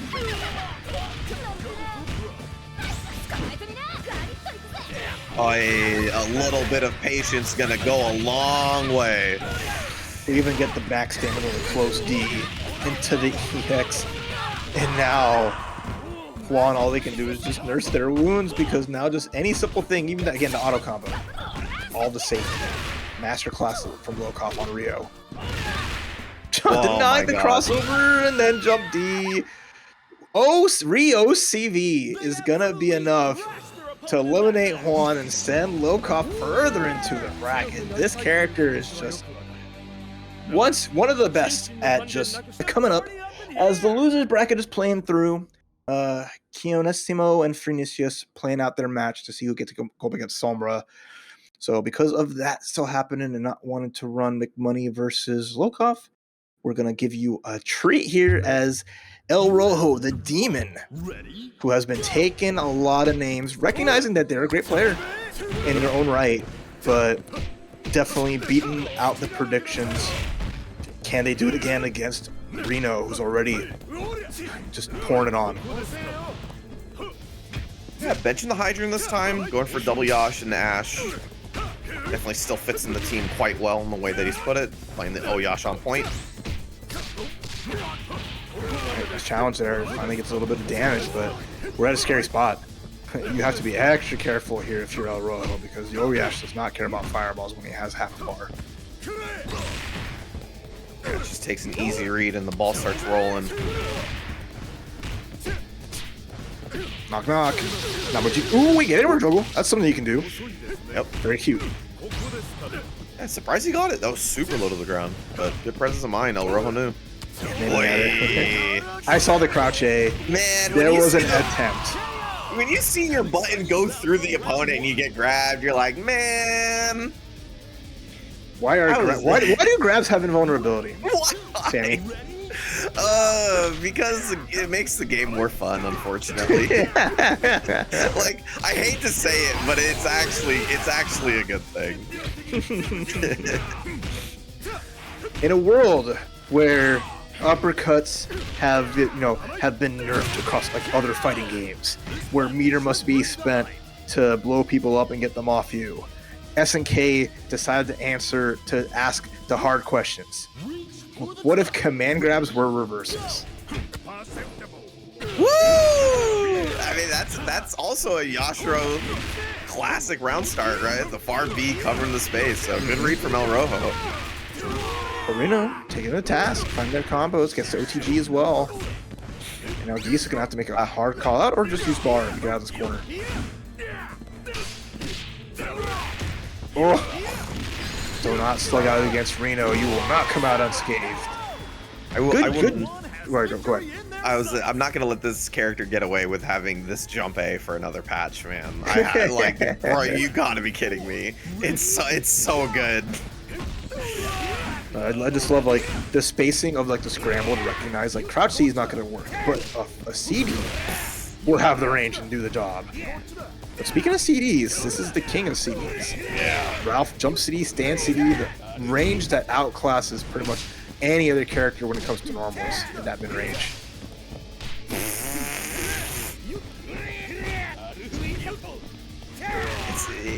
Dude, you just jump in, jump A.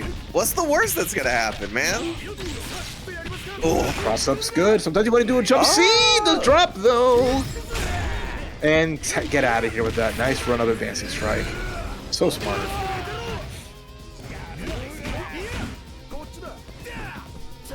All right, a Hail Mary from ElRojo is gonna be the last thing. Unfortunately, yeah. Not a counter hit they were looking for in terms of an anywhere juggle or the counter hit juggle. Reno gets the punish, gets game 1. Ralf come back denied.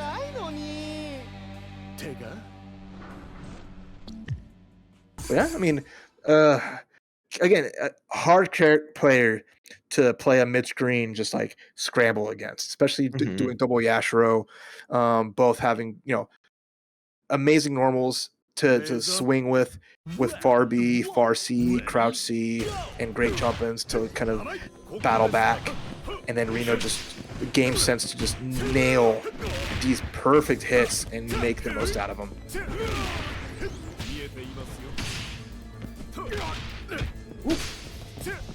Because one of the things that I saw ElRojo do in the previous set, he was really good at changing his timing up after games. So he would lose the first one, and then you'd see his timing change ever so slightly, and it would do him a lot of good. And you're seeing that again.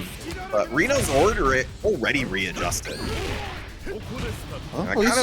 Go ahead. Makes what really strong players are. They have this ability to play on the fly like this. Oh, so far Rojo's flying away with it. Goenitz is going nuts and is doing some solid work. Just keeping O.Yash at bay, not giving up anything for free, and just far D, just the boot. Just a very I wouldn't say it's when you look at the character, it's a very good but not what people talk about. What does it really do? It just pokes you, but it's annoying, and that's the important thing. It's the reason why Yashiro far B is so good, right? It doesn't necessarily have high value in terms of its hit, but the space that it controls, it gives the character the ability to do a bunch of other things. That's what Reno changed his game plan to kind of answer back for that. I'm just gonna go for safe tackles. Oh no! I love that disappearing through the DP and getting a punish. You see the back roll. No. RIP, but don't go.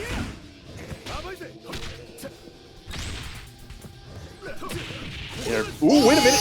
Raw Rekka! So sick! Let's go! Yo, the run-up pause in the button! Oh my god, that was so sick.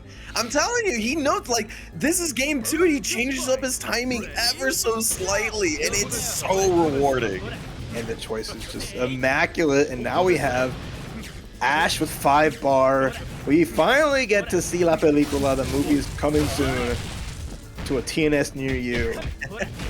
And ElRojo with no bar, the opportunity to try to get some back, but it has to be a little more closer to Ash to make sure that the filler works out. But good answer, so teleport. Yeah, so now we get to talk about the interesting idea that we have here with Ash, right? He has 4 bars, so he can kill very soon. He just needs to whittle down a little bit of this health with playing neutral, which character is very good at. And then the health bar almost doesn't matter. So as long as you have meter, you can always get the kill. And that's really what we're looking for here. So far, it's been a couple seconds right now. We're already in the corner. This is kind of a tough spot because everything Geese does is pretty safe. Doesn't have to overextend himself. And then it's just that. You'll never land into Ash's preferred little aha, I caught you trying to jump over a firewall because of just the Shipuken. All right, we're in that 3-bar kill range now.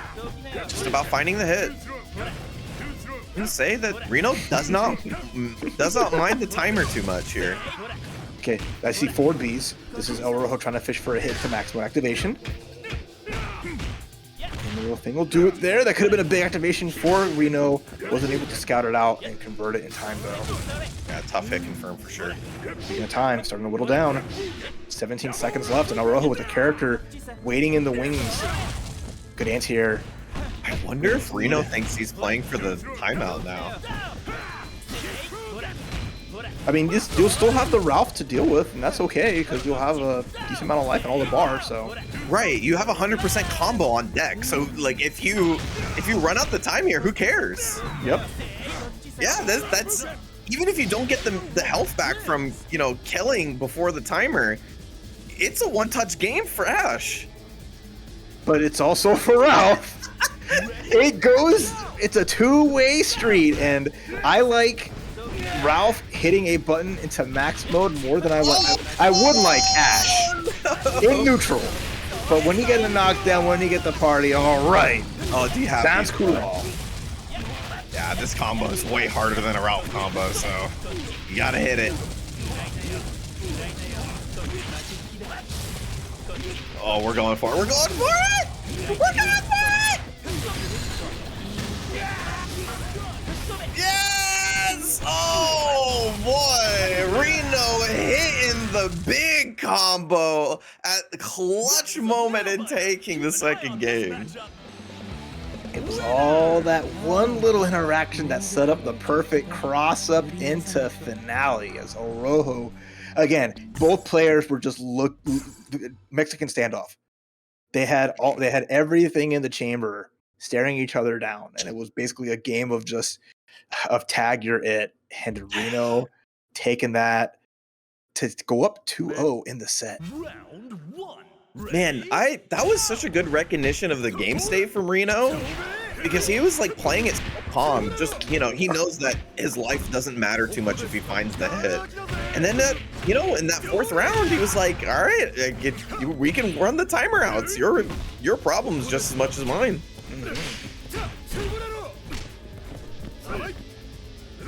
Let's see, I mean, Rojo with like a lot of signs of brilliance, a lot of chances, but it's gonna really have to dig deep. Going down 2-0, we've seen them do reverse OCVs, but can they do a reverse 3-0?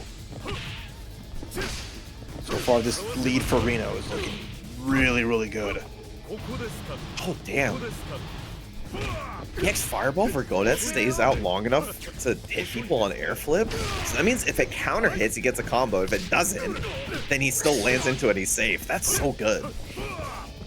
I was so scared for ElRojo there. I thought they were going to get grabbed. Ooh, nice teleport. Actually stealing that back because the Farsi, the timing might have been a close C if Reno waited a little bit longer, but instead just did not work out. And ElRojo digging deep. Still has the Goenitz available, but a clean hit from regular Ash is going to be enough to bring out the Geese.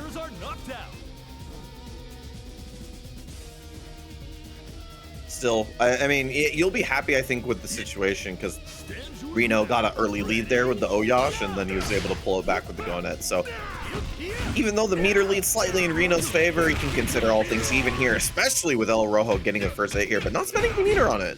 Just carry him to the corner. Right, and again, Reno at that the perfect ranges. He's daring you to just to swing against the king of swing. He's so good at spacing out for 6B, and it's such a risk, because if you don't counter hit it, you hit him out of the air and you special cancel it, you air flip to full combo, but Reno is so good at it. Alright, and there we go. A quick hit to the chin's gonna send Geese to sleep, and now ElRojo, it's back to the Ralf. 3 bars and a dream, Sammy. Oof. I mean, speaking of hard hitters, Yashiro can do it as good as the best of them.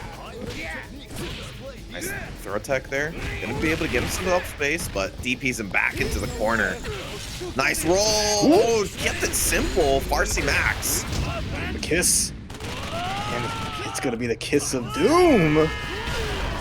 Oh yeah! All right, give us a second here. We're gonna put out training mode stage. Okay, we're good. Best buff they gave him is letting him kill with that last hit of the climax. Yes. Like I need to see that animation every time. Okay, now we're back down to the scary spot, right? As like Reno gets that clean hit, and it's gonna be time to party instead. Okay, it's gonna spend the bar for the hit. Now it's a one-touch game.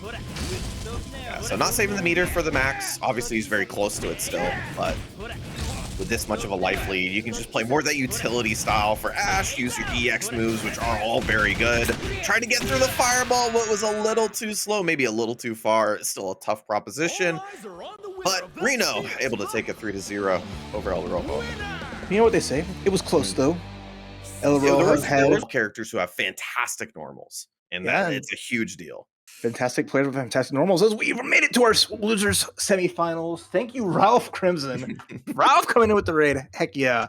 So at 5th place, Kionissimo and McMoney out of the tournament, but solid runs. And now we have our losers semifinals. To see who fights ElRojo, it's going to be Sombra versus Lokof. They're back once again, and Benimaru is finally on your screen. Your eyeballs are in for a treat again as we're seeing a big match again. It's just 1st to 2. Only the next matches after this will have those final 1st to 3s, and already Sombra with that K-dash going off right now, just trying to keep Benimaru contained. Yeah, in the corner, not where you want to be.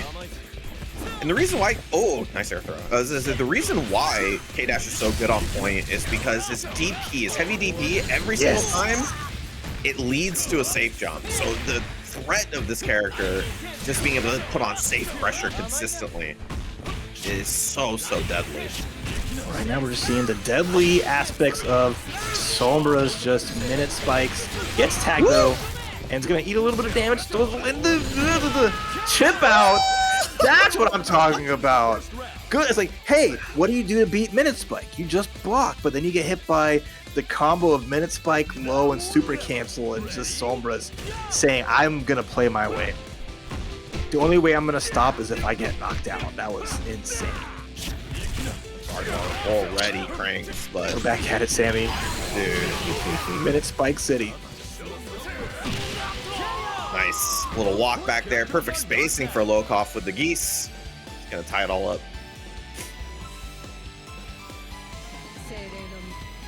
Round 3. Ready?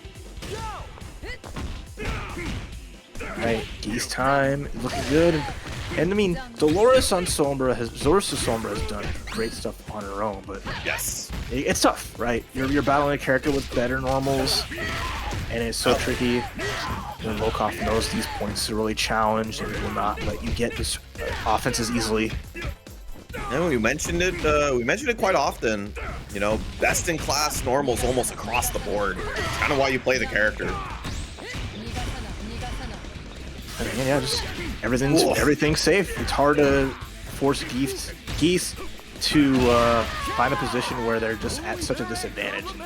Lokof happily setting up the first game win, just needs to get past Mr. Bogard. Now or never. Ready? Go! A comfortable spot for Sombra. Been in this position, you know, 2-character comeback with the Terry.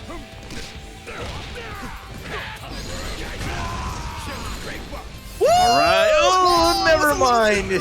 You gotta retract that woo. I'm sorry. No. Okay, though, you get a chance at it. There's a woo. Not enough to finish the job there, just because they had to spend the bar for the Buster Wolf that just didn't bust the thing. Oh, what a back roll. Denying the hit or the safe burn knuckle. And now, yeah, Sombra just has to, like, get a tap. Okay. That was a commitment, a heavy burn knuckle, but... Yeah, I know. You know, okay, it worked. Yeah. Thinking maybe he was looking for like a backdash or a back roll or something like that, but you know, it works out nonetheless. Bigger issue here is that he's a Terry with no meters. Kind of tough situation to be in. Oh, big jumping, gonna switch up the situation and cashing out on the damage. Right? I mean, gets the cross up. I don't think it was supposed to be a cross up, but Yamazaki's so tall, gets a grab. Sombra now in dire straits. No meter for guard cancel. Has to commit to a roll. Can't block anymore. 4 bars means anything goes, and that should be it. Yeah, making sure he hits that combo. There is a couple of drop points there with the EX double return, but quality of Lokof, you know he's gonna hit that one. Takes the first game. Crazy. Like Lokof should not have lost the corner there. No. But either they made a held forward as soon as they got up, Yeah. right? So you hold forward, you like maybe get a chance to micro walk, get a slight little frame of a step forward. Yeah. So even though you get hit by the jump D, Terry gets put in the corner there and it side swaps, and then it just all fell for Sombra. Just unfortunate, but if that was intentional, that was just such a smart decision. Take the hit, but get out.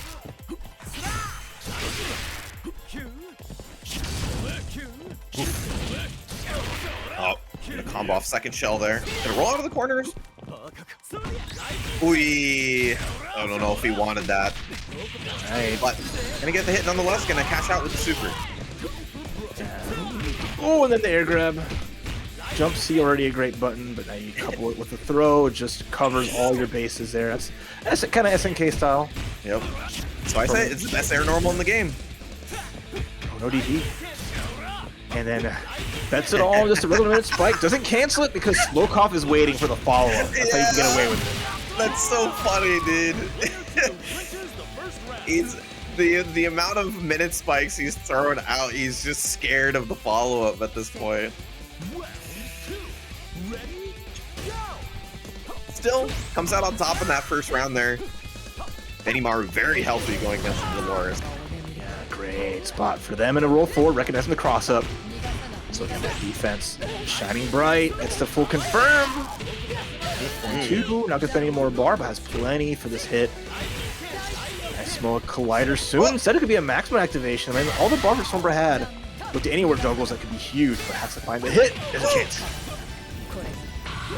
Gonna be able to use the rest of Max. Hey, it works. Nope.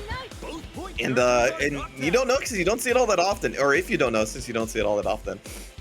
Blue Max mode adds 25% damage to anything that isn't meter usage. So all of those normals doing increased damage as well. All right, worked out, but again, expensive. We saw what happened when Lokof recognized Sombra had no bar to play with defensively. No, it doesn't get the full punish on the whiff counter. But if Lokof can weather the storm, can really kind of turn this around. There's a sweep. Not gonna be able to do anything against that. It's rough. Most characters have no way of. Yep. Look, and again, no bar. You can hold the chips and the queso. Lokof now, one character away from getting the losers finals. It's all down to Terry Bogard one more time.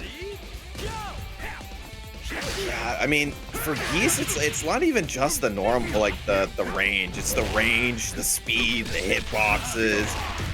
It's just, everything leaks is so just well put together on his normals, and it makes him such a good character. Oh, and look at this. It's a quarter left. EX counter, and we have one more EX in the tank for Lokof. Try to counter there, didn't work out. This is the chance for Sombra. And all I see Lokof do is counters. I mean, Don't be predictable. He wants it so bad, man. Low parry.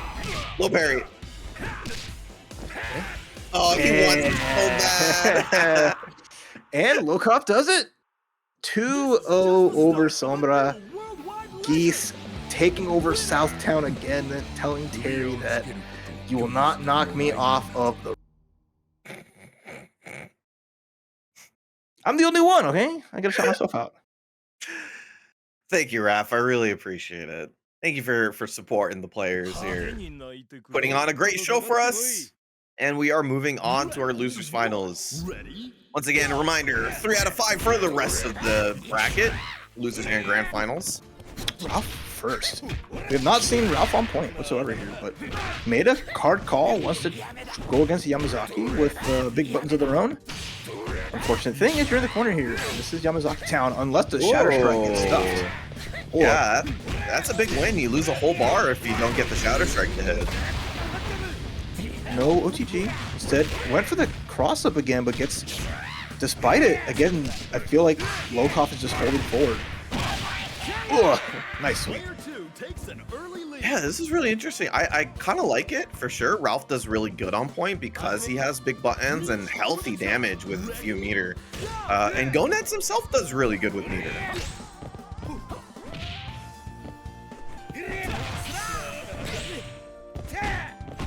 Okay, but this is I mean, can't ask for a better start. Got rid of Yamazaki pretty handily, got some life back, got the bar on the Ralf. Got to deal with Benimaru, and that can be tough when you don't have a reliable anti-air with Ralf. Like, yeah, you got some good buttons, but like denying Benimaru from being airborne is easier said than done. Try to crouch C, yeah, no good. Yeah, it's definitely one of the character's biggest flaws is, you know, having to meet them air to air majority of the time for your anti-air is not a great way. Or using EX explosion, but either way, you want that go-to air normal, that 2C that helps you do that. But oh, we're just chipping away, and yeah, Goenitz just rolled out. Okay, ElRojo took a chance with the reactions from Lokof catching the jump. Or deactivate. Wait a minute. This is the coolest climax. The effects on this. You just see Benimaru like, oh, help me. Then he just gently lands. oh, it's so sick. That's so freaking cool. You just fall on your head from the way around, and he just like lightly gets back to the floor. This character's so cool. Right, but tornado, a cyclone is not enough to take Benimaru down.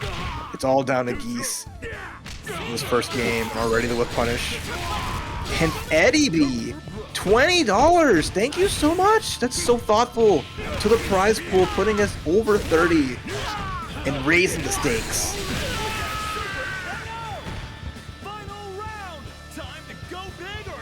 ElRojo being able to get rid of the Benimaru with quick fashion, getting a lot of life back here, but meter's the big issue. Definitely a lot more reward for Lokof if he can find the hit there. Wasn't able to confirm that one specifically, but puts Rojo back in the corner.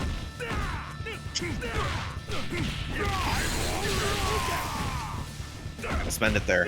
3 bars. Gotta worry about Rashomon on the board as well. That's not how I remember it.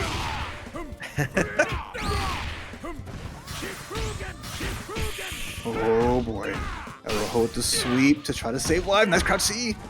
Anybody's game here. ElRojo needs a hit to get a bar back. He gets the punish. Shoot. Doesn't spend the bar though. Had final Rapukin. Had an EX pound. The EX off the wall.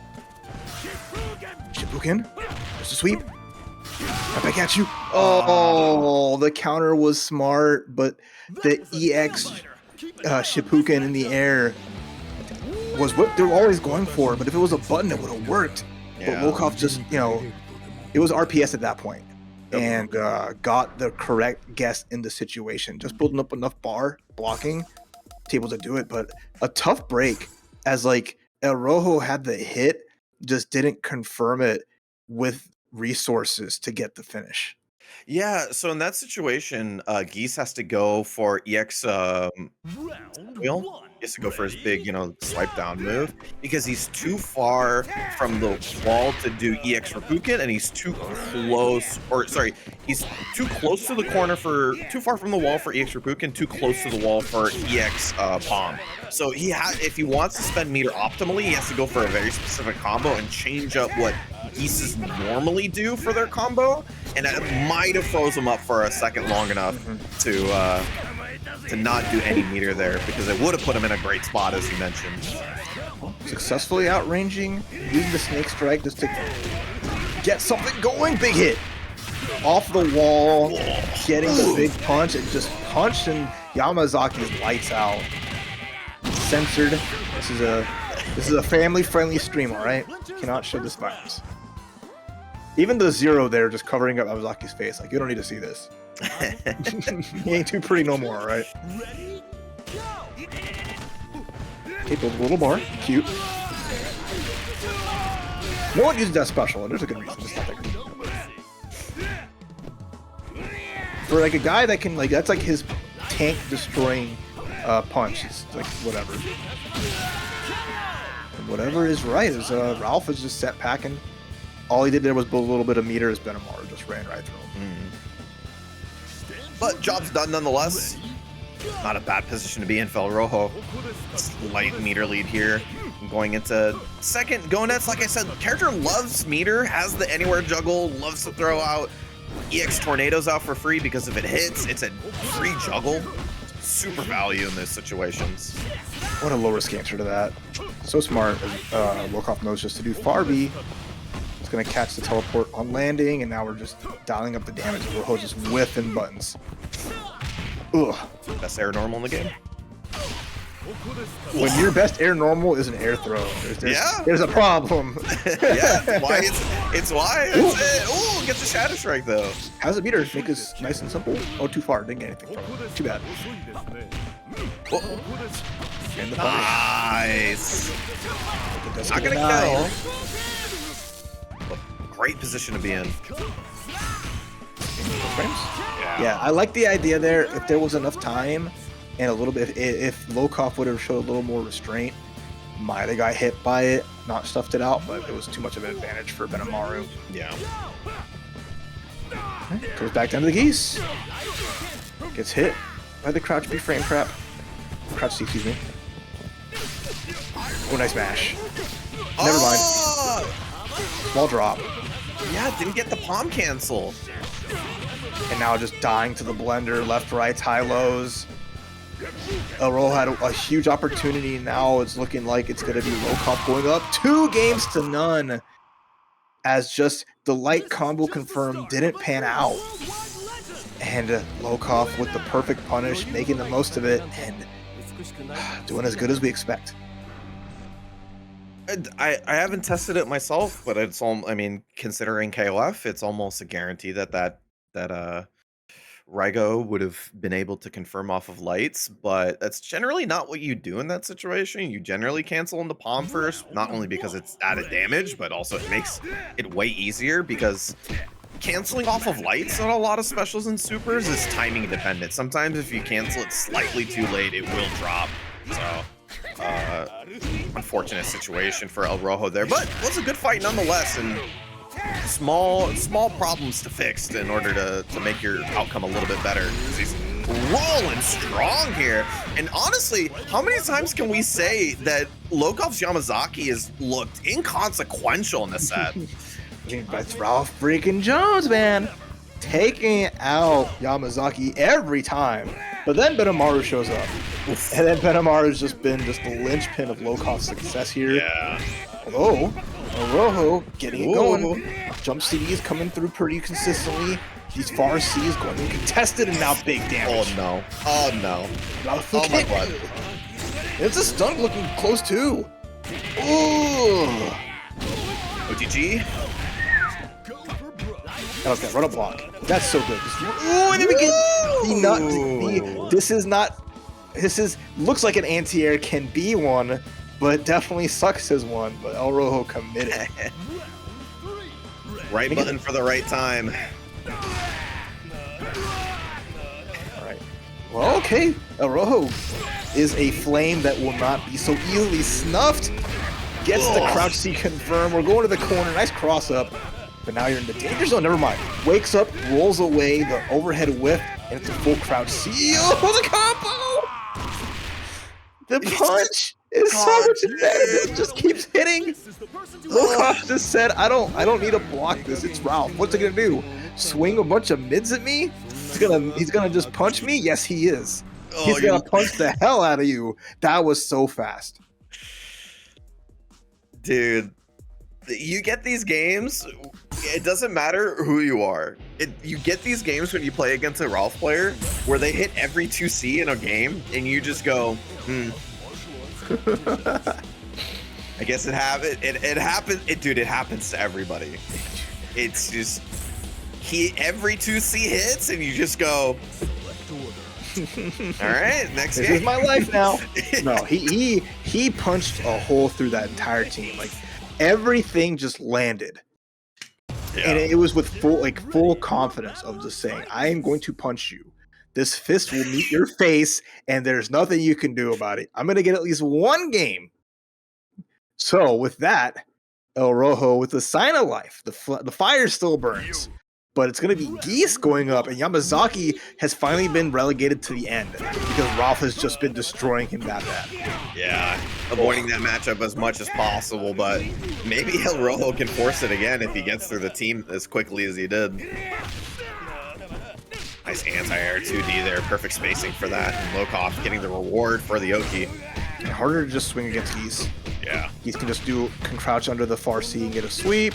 Can get these easy punishes on rollouts, and I think the problem has been removed. Nice little with cancel forward B into the OTG. Yeah, I mean, Yama's got some really great buttons, don't get me wrong, but for the range that they have a little bit of extra startup, and that's all susceptible to get eaten up by a 2C. Geese definitely does not have that problem. Oh, I tried to back roll again. This is kind of the problem we saw. It's kind of the problem we saw. We always try to make space and go for the Kokodeska. Yeah. And it's just been, every person who's faced Rojo has just been like, nah, we know what you want. Nice chase down. Keep it simple with the 2A. And again, GG throw. plants another tree. That's going to be a Lokof, it's going to be the reason why the forest is back in bloom, but now it is all back down to Geese. Nice character swap. It just worked out so well. Yep.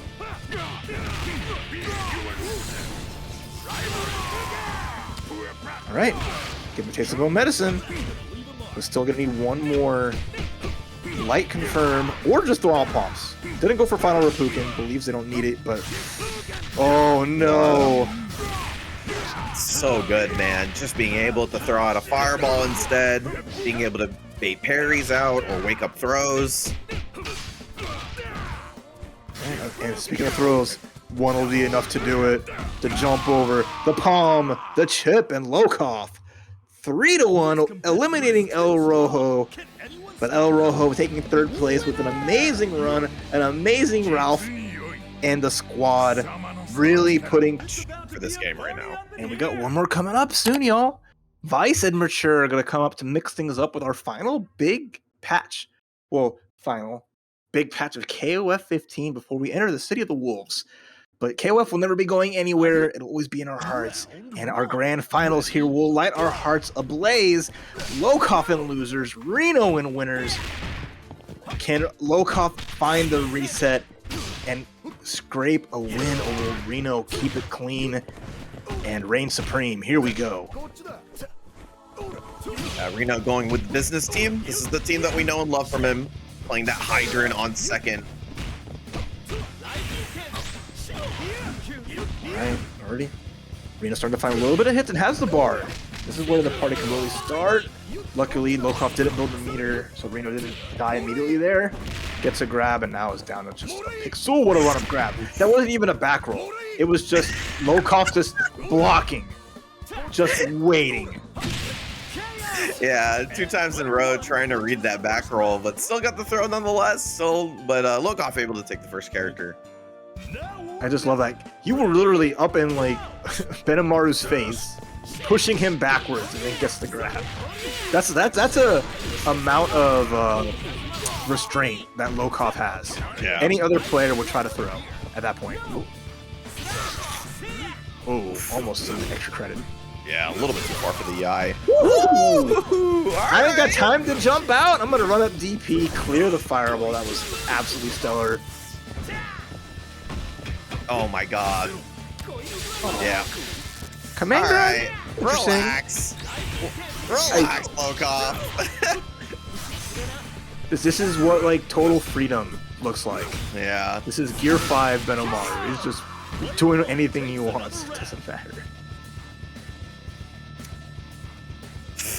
I mean, when you're feeling it, you're feeling it, and he's already put Reno on O.Yash.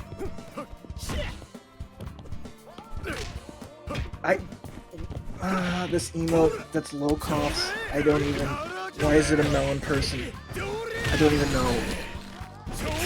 Adrian, please. Oh my goodness, but Reno. It's the O.Yash. It's all down to him, and Yamazaki and Geese might have a lot to say about this. Yeah, definitely not out of it just yet. O.Yash, as a character, just needs 2 bars to kill 1 character, so basically has 1 more than he needs to get rid of Yamazaki and build the other one while fighting him. Okay, Yamazaki, but I mean, reversal's gonna be just supers. That's the best he got. Can control O.Yash well with those normals, but O.Yash can do the same. Good defense, and again, very smart going for the blowback. Although, chance as Reno finds a grab. Nice. Come here. Yeah, a very obvious cross-up setup, so Lokof wants to roll away from it, but Reno, knowing that, goes for a roll catch. But now, again, it's Reno in this corner until he jumps out. Gets the full confirm. Don't have to spend any bar here. So this is actually even now, and Reno brought this all the way back. Yeah, I mentioned it before, only needs 2 bars to kill a character, so has a little bit more than that, can use it for utility, or even that level 3 being a scary proposition as well.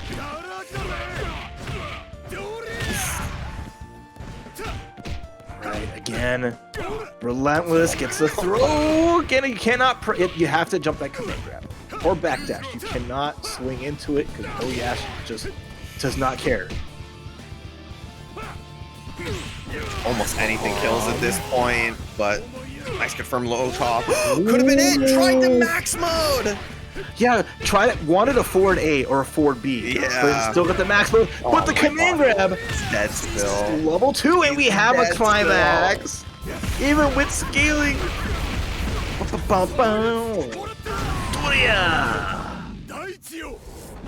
You know why KOF is so sick? It's because everything. Well, everything. But you know, there really isn't another fighting game that really chucks people.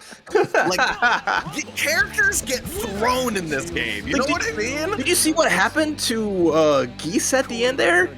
The man ascended. I love when that super kills because they just bounce off the ground. The last thing you see is their body just fly off, never to touch back down.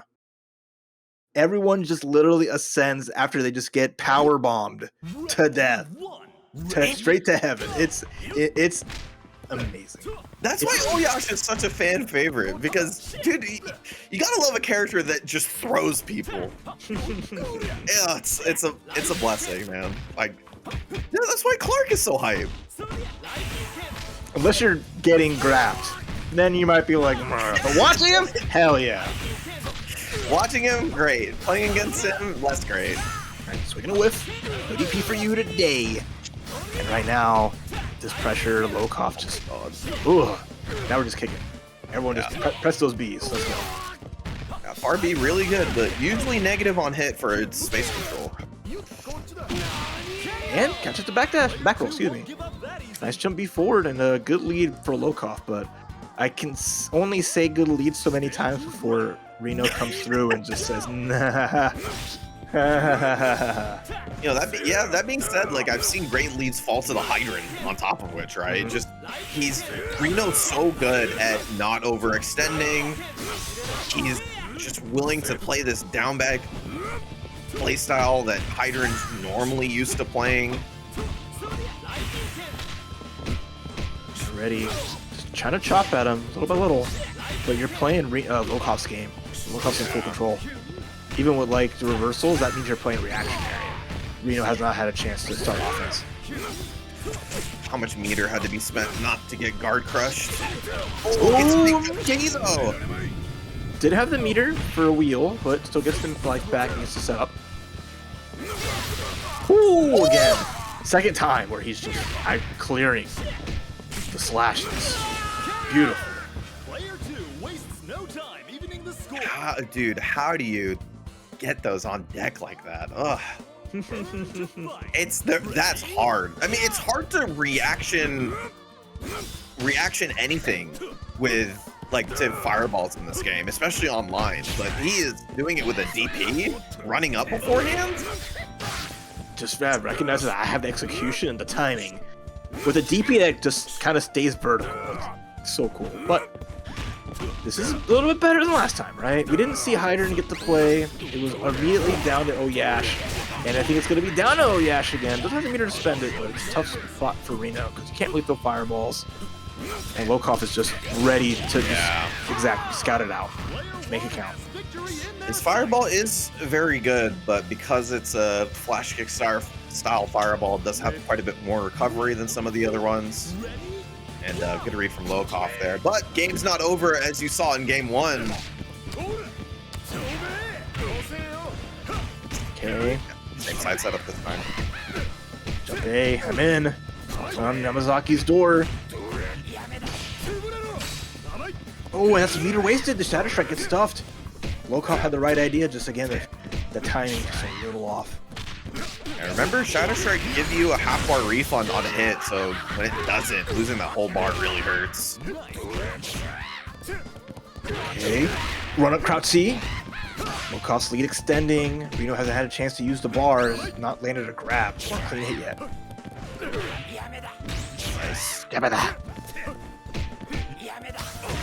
Oh, I love it. One more of those, or even just anything. Oh, where are you going? Oh my God, Reno! Saying, Mike, you can not escape these command grabs. Oh my God, he didn't bite on that throw. Oh, I can't believe it. GG.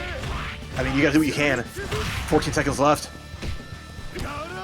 Oh, the anti-air grab! You cannot jump away! Reno 3 for 3! He's so good! I can't believe it! Honestly, what an insane man! You're gonna get gripped up. What does Smug say? You thought you weren't getting command grabbed. You thought you weren't gonna get grabbed. Wake up throw, jump away, get grabbed, or even just snatch off of the ground. No matter what, Reno will throw your ass across the room. Lokof gets the game, but Reno is is inevitable. I need the stuff that O.Yash players are on, man. The fact that, okay, the wake up option going for the running grab, recognizing, okay, they're probably going to jump away. Anti-air command grab is no good. And wake up command grab up close is no good. But what if I do the advancing command grab to catch them landing and then just go crazy? And that's just like, only a true grappler player would have that kind of just insane foresight to say, you know what, if we're gonna go out, let's try it. Dude, even on that first read there, the EX sets up for an auto meaty as well, an auto timed meaty. So like that was a super, like I cannot stress how much of a read that was. That was nuts. All right, tied it up 1-1. After all of that, I'm feeling it in the back of my neck, you know, like right behind your head where it gets like a little tender. Like it's already feeling like that, and it's only game 3 now. Oh, already kicked to the curb. Wasn't ticking. The whip punish. Crouch C, no good. As Lokof again. Jump D, nice whip punish, and just answering back. Just immaculate use of buttons. Every which range. Even calling out little things at the end there. Regular Yashiro's kind of been denied here consistently. Yeah. But Reno's such a good player that he just brings it back every time.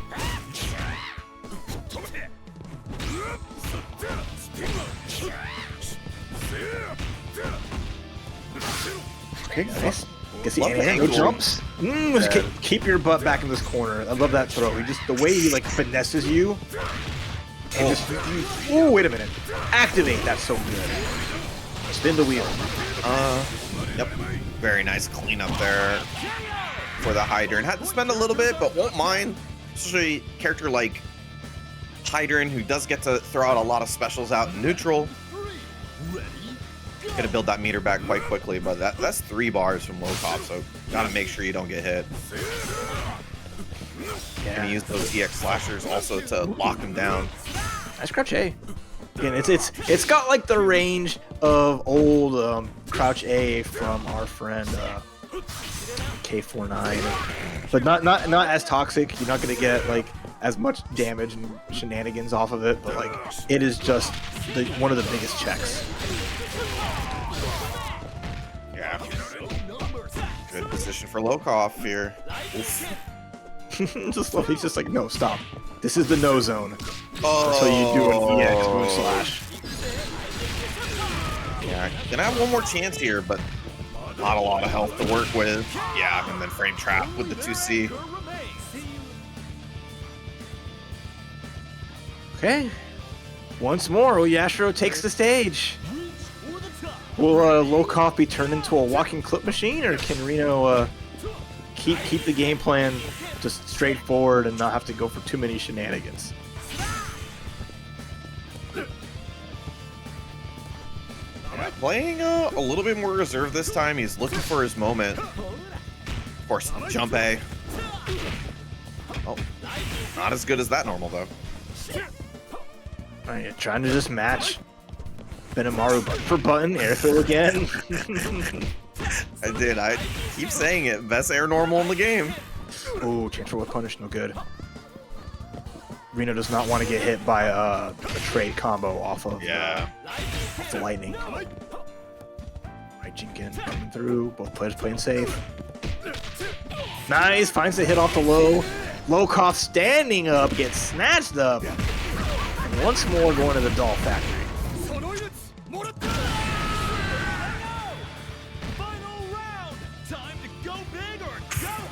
So, normally with O.Yash on anchor, you kind of want to go into this with 2 bars. That's kind of the sweet spot, but so as long as he doesn't find these hits back to back, he's not going to mind. He'll be able to build the meter up. What a close A for an anti-air, though.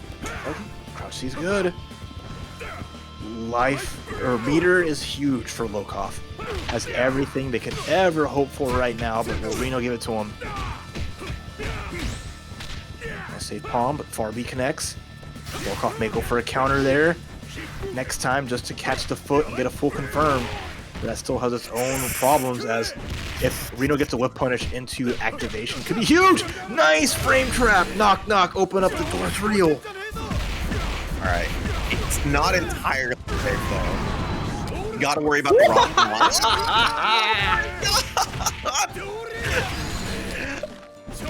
This guy is so good. Just empty cross-up command grab. And again, we've seen Lokof time and time again just respect the opponent getting in their face. Does not try to jump away, roll away in some situations, saying, I can block this out. But you can't block a command grab. Yeah, fake cross-up, so you're expecting to press or hold back to block. Perfect time to fit a command grab in there. Great stuff. Right. Tournament point for Reno. 1 away from getting a big win here. But Lokof, no, not down and out. No, not this guy. Not going to see any character switches, obviously. Order's going to change right now. Yamazaki. Small little lead, but far B's just been a menace. Dennis to menace. Nice confirm. These little bits of damage matter so much when you're playing that point war. Oh, cancel. Now stuck in this corner here. Nice. Punish. Very nice. That could have been a little bit more for a different character, but it's the trade-off with Yamazaki having the best level 1 in the game means your EXs are a little bit harder to confirm off of lights for the most part. Oh, nice punish. Call out the snake strike. And because of how the hit stun stops a little bit, can be hard to cancel out of it instead because of just like the weird timing. So let's Reno find a small hit, get command grab though, and the stompy stomps. Overhead? No, just block. Really nice. I was expecting the jump deep, but so was Lokof recognizing that Reno was. Yeah, that game, because it sets up an auto-timed meaty off of the EX stomps, it's so scary for the opponent to just, you know, sit there and eat that pressure. So, you know, trying to commit to the read did not work out. Lokof not trying to store the fireball. Takes one. Keep it in the pocket. You can have it back. The fact that the man actually literally pockets your fireball, it's so cool. Any other like character in other games that can like counter or store a fireball from their opponent, it's just okay. They might glow, they might like flash a little bit. No, this man's pocket's just like, yeah, I got all of this in here somehow.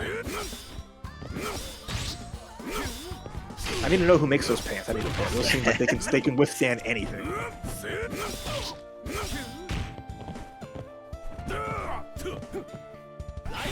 Reno, small lead, 2 bars, so big hit from Heidern could be huge.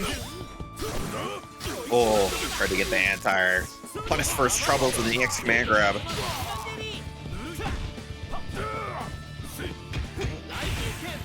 There you go. Up, no good, and that's gonna be huge for Lokof. Okay. We've been close to be attacked on the EX, but with the scaling, I'm not quite sure, and I don't think Lokof was either, so didn't want to spend it if he wasn't exactly sure, and was still in a great spot after the regular one, so a familiar sight here. Back at it again. Back at it again with the Yashiro. 2 characters up, but it doesn't mean much versus Reno. Ready. That's at level 1. That sets up everything you could hope for. A risky DP, but it pays off. Lokof trying to make an escape.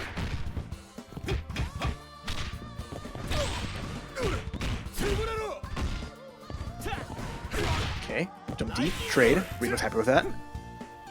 But needs to get rid of Benimaru without getting hit by a crouch B or a command grab. How do you like it? How do you like getting grabbed? Yeah, I'm gonna cash out on this. Get your hits while you can versus this character, especially combos adding a little bit more time to the block, so dropping underneath the 30-second mark, a big win still. And a trade. Yeah. Okay, Lokof has a chance here to go to a final game in the first set, but Reno with a 4-bar O.Yashiro has been pulling off the craziest rounds, has been finding their way forward without a problem. A forward throw with a hard knockdown. Could be a way to go. Had the hit, didn't commit. Lokof gets the damage. There's the super. Game number 5. Yeah, perfect combo as well for a 2-bar max mode confirm. So great stuff. Lokof able to close out a potentially scary situation with a 4-bar Yash on the other side. And needs 1 more to reset. Oh boy. Stopped the menace that would have been an O-Yash unleashed. But there's still a chance, and he's going at points. O.Yashiro's finally going to be leading the charge up against the Yamazaki. Heidern relegated to the anchor. Can this change be enough to cinch the first set for Reno to avoid 1 more brawl out with Lokof? Round 1. Ready? Go!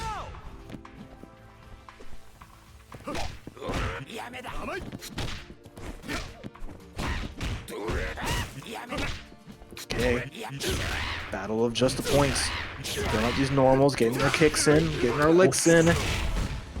Finds a run grab, no meter for a super yet. The next hit from Reno can start the blender. You know, with all the success that O.Yash has had on Anchor, I'm surprised to see him on point, but maybe this is a switch to get regular Yashiro more value?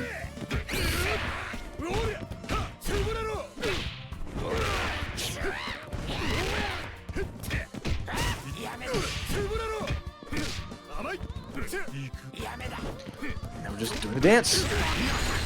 And then the winner of the dance, Lokof, yep, gonna stomp him out. Down to a pixel chip, and instead the chase down, a kick to the head. It's gonna give Lokof the lead here in a potential reset. Yeah, I mean, that's why Yamazaki's so good on that first or second position. Just the best level 1 in the game. The most value you can get for that bar for damage.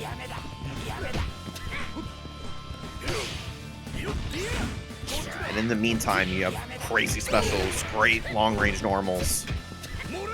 Oh, no roll for you. Good throw. Early and often, Reno. Regular Yashiro has to do what O.Yash couldn't in this game. Yeah. And the super's going to be a start. Again, you don't have the luxury of being able to mix up as heavy with grabs and whatnot, but you have the luxury of having just, you know, access to a lot more special cancels to work off of, your buttons to add up that damage there to make it work. So you trade off the heavy mix-ups for just the same tool set, but you know, just as good damage. Yeah, way more of a brawler in terms of being able to like throw specials out on block, being able to mix people up with differentiating how much you're going to go in on any one of your cancels. Lokof run up to B. Big opener here. Being able to shove Reno into the corner here. Nice confirm off the eye as well. Alright, now Reno kind of stuck. Yeah, it's going to get zip-zapped away, and now it's a grab. Or anything more. We'll bring up the Heidern as the anchor for the finale of the trade, and then nice reversal. Finally, Lokof commits instead of getting run-up thrown.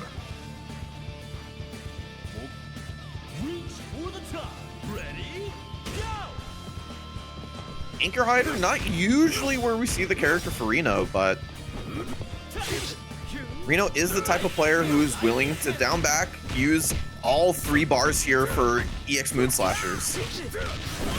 But can I use a little bit off of the hit here? Throws him out of the corner, but he's not going to mind because it's giving him a nice left-right. Stay same side. All right, give me your change. Took all the whatever money Benimaru had, and it's going to bring it to our potential finale.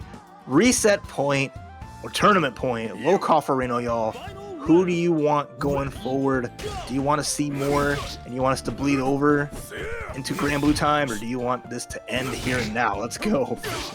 It's a KOF tradition at this point. Oh, yeah, absolutely.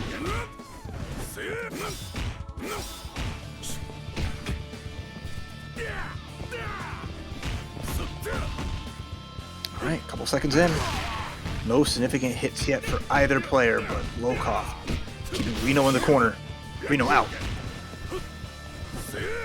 Yeah, maybe Reno wasn't sure if that jump CD counter hit would confirm into EX elbow, but... Oh, wow. Fireball punish of all things. I mean, at this point, we're looking at a game where it's hard to find a hit, so maybe you get him where you can get him. Unless you run up into the close C. Extra credit. Lokof, one combo, any small hit. Reno needs to find something magical to keep this first set, but no, we get a reset, as is tradition. Once more into the breach, Lokof dragging Reno to the losers. We got a fresh set after a game 5 slobber knocker to find out who will be our TNS KOF15 champion. Sorry, Grand Blue, y'all. We will rise soon. I'm not. I am. I love that game too. That game's great, don't get me wrong. But I'm not, because we get more KOF. I love Grand Blue. I think it's a great game. But KOF is a wonderful game. It's an amazing game. And that's why we're here for it. And then J2 in the chat, like, I'm going on rank now. Nah. Come J2, on, man. J2 and Proxy waiting in the wings to hop on comms. They got to go back to the green room and sit here and learn some KOF. I want to teach you about some real man fighting games. Oh, hey, chill out, bro. Chill out. I'm not saying Grand Blue isn't, but I'm not gonna lie, this is a game for the older folk at this point. Hey, City of the Wolves be a game for everybody. Are you saying that City of the Wolves is not gonna have a player base with an average age of 38 years old? You're gonna no. I honestly don't think so. You're okay. I honestly don't think so. All right. I'm looking forward to it. I think a lot of people will play it for sure, but you know, it's hard for me to describe the Mark of the Wolves community in such a fashion, you know. Mm. Either way, We have our next set, the final best of 5. Who will reign supreme? The champion will be determined here, as neither player is going to be slowing down, switching up. Get more of this just amazing action between these two, and hope you all are locked in and ready to go once more. Yeah, so a couple of teams are all the same, but a little order switch around. Yashiro back on point and Yamazaki back on anchor. Pretty common places for both characters here on each of their teams, but getting mauled in the corner, and once again, Yashiro has not pulled its weight on this team. It's tough. Like game 5 of last set, he had to pull up those pants and get something going there, and managed to. It just feels like at least one of Reno's characters kind of gets just diced up and eliminated. There's the answer. Very nice. Recognize not a true string, can roll forward, and it's time. Tossing Geese around like he didn't weigh 250 pounds. Hey, you see the muscles on this guy? He's dense. Oh my god, run up command grab. Try to press a button, it wouldn't have mattered. And again, the chase down on the roll. He's so good at roll catches. I know to be a high level O.Yashi you need to be, but it feels like Reno's incredibly consistent on them.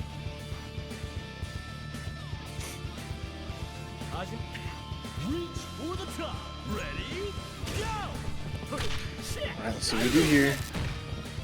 Heidern again being the anchor for Reno despite O.Yash as an anchor paying the Lokof this destruction, just making sure it does a really good job. And it's still doing it here too.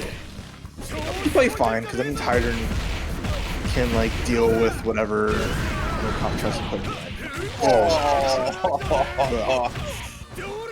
Dude, that was straight on the top of the noggin. I do not know what side it was. And then you're worried about all these cross-ups. You know what happens? You get snatched up. That's the thing is Yashiro has such good buttons, such good Oki, and then you just add 3 or 4 different command grabs on top of that. And you're just nothing tops game 2 of the last set still when the sequence. Dude. It's this character just having these buttons just threaten so much else. That's why he's so highly valued as a grappler, man. Just being able to play a regular KOF game plan without being too hampered in terms of buttons. I value him as a grappler because he has the best neutral stance in fighting games. It is top tier, absolutely. Oh, level 2, get him out of here. And that's game 1 for Reno as Yamazaki is getting tossed into the trash. And Reno just didn't have to worry about the anchor, even though Yashiro Vanilla One got just destroyed. O.Yash just ran through everybody else, no problem. Yeah, do you complain about your O.Yash not doing as much when you're, or sorry, your regular Yashiro not doing as much if you're O.Yash? If you're still winning games? That's where you say you don't put the old or the O or not O in front of it. You just say my Yashiro is so freaking. My Yashiro, my Junpei is so good. My Yashiro is just doing so good. It could be either one. We know it's the O.Yash in this case, but hey, you got the option select. It's built in. I mean, yeah, dude, just the Yashiro normal set is just so incredible. This is beta. Oh yeah, beta Yashiro was the biggest menace. They had to they nerfed him before he even came out, before the game even came out, and then you can only really nerf these buttons so much because sometimes you'll buff him back up, whatever the case. It'll just. I mean, yeah, even through the patches themselves, this character's buttons got nerfed. Remember 2C used to reach a third of the screen. It was nuts. And Jump C used to be even more egregious. Yeah, that's true. Hey, good. This is a nerfed Jump C. Right. So again, this time Yashiro. Well, every time Yashiro is doing great. It doesn't matter which version of it. Yashiro's doing Yashiro things. And Lokof is trying to answer back.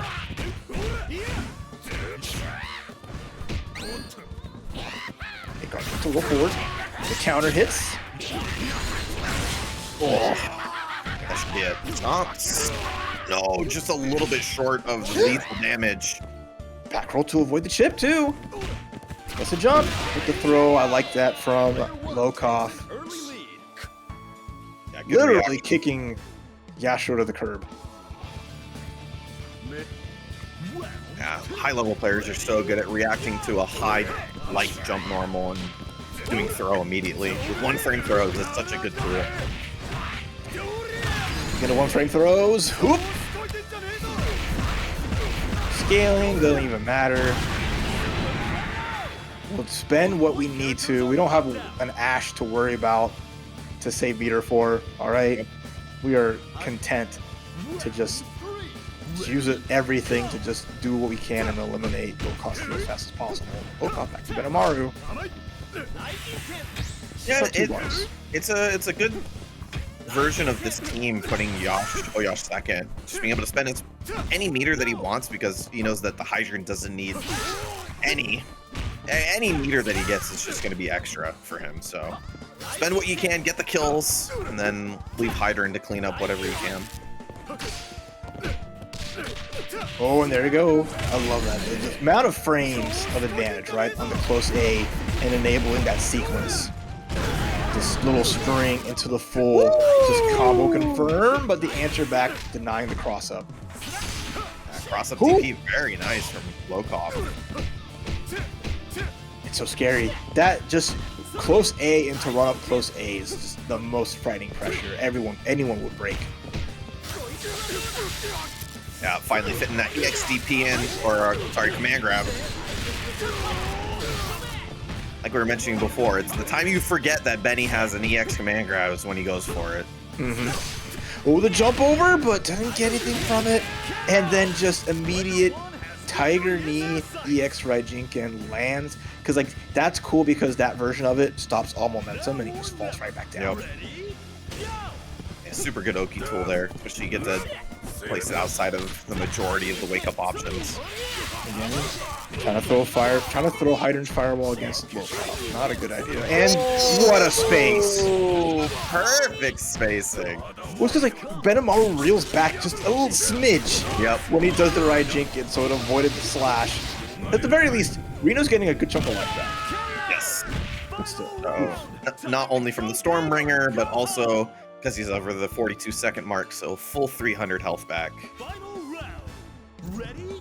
Go!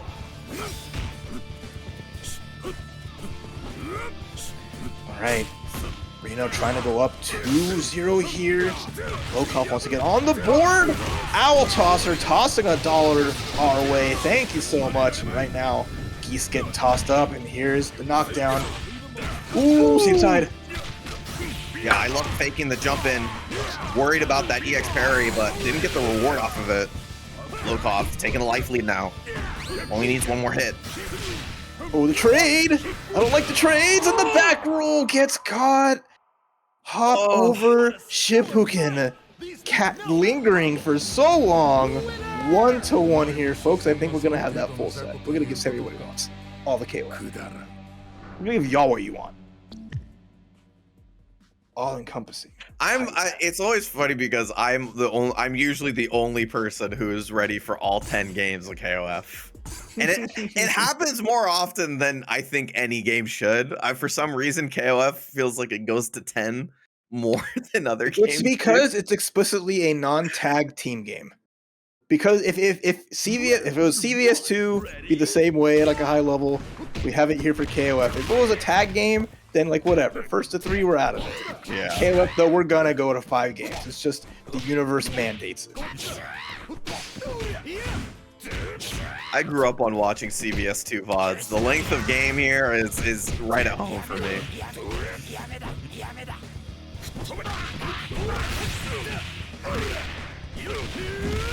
Okay, knock him down. I love that punch, and then the setting up. Oh, it's just a Yashiro special. The Yash family mix-up, okay? Oh, can't punch, bro. Yeah, Fred feels like the first time in a while, at least the first time in this new set, but O.Yashiro with a really clean first round. Definitely a big boon for Reno for sure. He's been winning these games, the majority of the Yashiro losing that first one. Yes, Benimaru though. Benimaru's been a thorn in everyone's side right now, and Reno's just had some good answers sometimes, where they get momentum, but you just see Lokof just, if you tossed out this lingering hitbox, that if it barely touches you, you're gonna get a full crumple with the combo. Quit all that whiffing. Nice. I'm telling you, he's so good at confirming in that mid-range. Air's good. More good save pressure. Lokof Nice finds a hit. Mix up time. Okay. Yeah, It's nice. so annoying, dude. The his far B, Reno's far B is so annoying. I just like you get hit out of it it's negative on hit, and you feel like you get hit out of it 3 times in a row. And it's what I love about the move is just like it's super cancelable, and that's it. You can't do specials off of it. You can't command rumble cancel. It is just there to be annoying. It does barely any damage, but the mental damage is outstanding. Yeah, just the amount of space control that it offers the character is immense. Not only does it open up the option to run forward at your opponent, but also for the different spacing with 6B or to even start jumping in. Right, Kara bombs. Hitting that with cancel just to get in your grill. That was sick. But it's just a Geese on his lonesome. Going up against O.Yash and Heidern. This is the first time we've really seen Lokof having to make these like OCVs happen. Not too often that we see just on the one character. Geese is a great one to do it with just one bar. Might be a tall order, but it looks like a tough road right now for O.Yash. Unless I just need one grab. I just need one. Oh no! Spend it. All 3 all the way through. Wow. I genuinely didn't expect the all 3. I expected 1 and then to keep the 2 for utility, but that was almost death. Oh my god. One touch game now. And yeah, the meatiest of meaties, 2-1. Reno takes command again. Yeah, I mean, we kind of felt like that was the way that the set was going to go when Yashiro just took such a commanding lead with the history that this set has done, but this is also a familiar situation for Lokof. He was down 1-2 in the previous winners finals or winners grand final set before the reset. So this is not uncommon for him. Might still get the all 10, but I'm sure Reno will want to cut it short.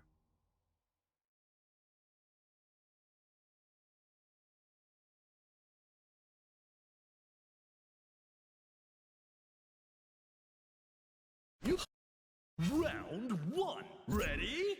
Go! Alright, so here we go. Game number 4. Reno finding comfort. Putting Heidern second now. Has just been flopping the order no matter the results. But Lokof, put Benimaru finally on the anchor here again. And that's just the game of chess continues. Yeah, nice to confirm.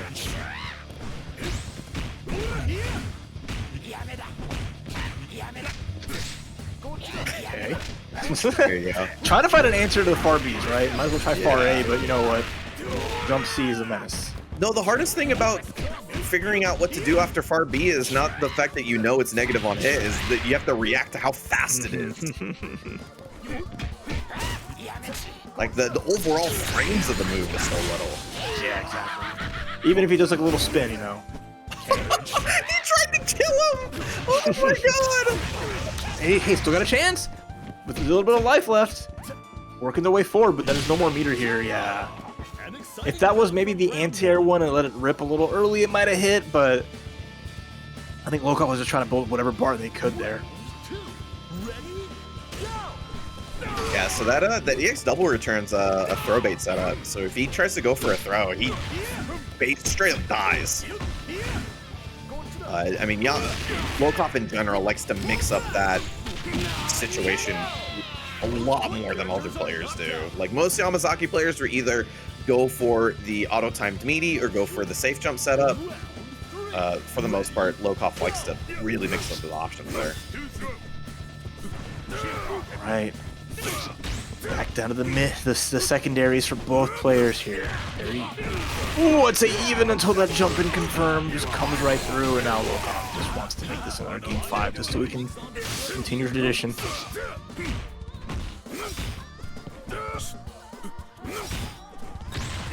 Okay, runs up, doesn't get full combo though. Lucky for Reno. Thing about this though is that Reno finds a big hit here. The 3 bars basically ties it up. Ooh, nice throw tech. The sweep confirm comes through. Life totals are starting to get close as Reno's nickel and diming, and it launches right into the fireball. Honestly, that worked out for Lokof. Lokof would have gotten wall bounce into, oh my gosh, but Reno sabotaged themselves accidentally. The benefit of KO fireballs, they don't leave when they're off screen. Oh my god! Punishes a Shippuden because you erase it with your own EX. Nice block from Lokof. The low confirm comes through. Oh my god! Sweep the leg! Sweep the leg! Oh, dude, just do it again. Why not? Cobra That's how Kai. good that 2D is. Oh my god, insane. Insane, insane, insane.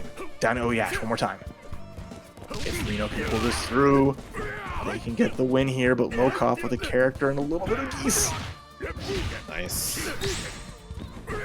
Yeah, almost at that extra credit mark. He's here. Everything else is going to be extra damage here, tacking on. Especially if he can get the kill before the 42-second mark as well. Oh my god. Is it even going to matter? Is it even going to matter? Might not even. Jump base something. The knock knock, and it works again. And perfect timing. O.Yash is going to get as much life as possible back. And in a situation like this, Lokof can finish the job with one combo as long as they don't spend bar beforehand, and this should do it. Oh, wait a minute. Pixel! No, he gets hit! No. Oh no. Alright, this is yeah.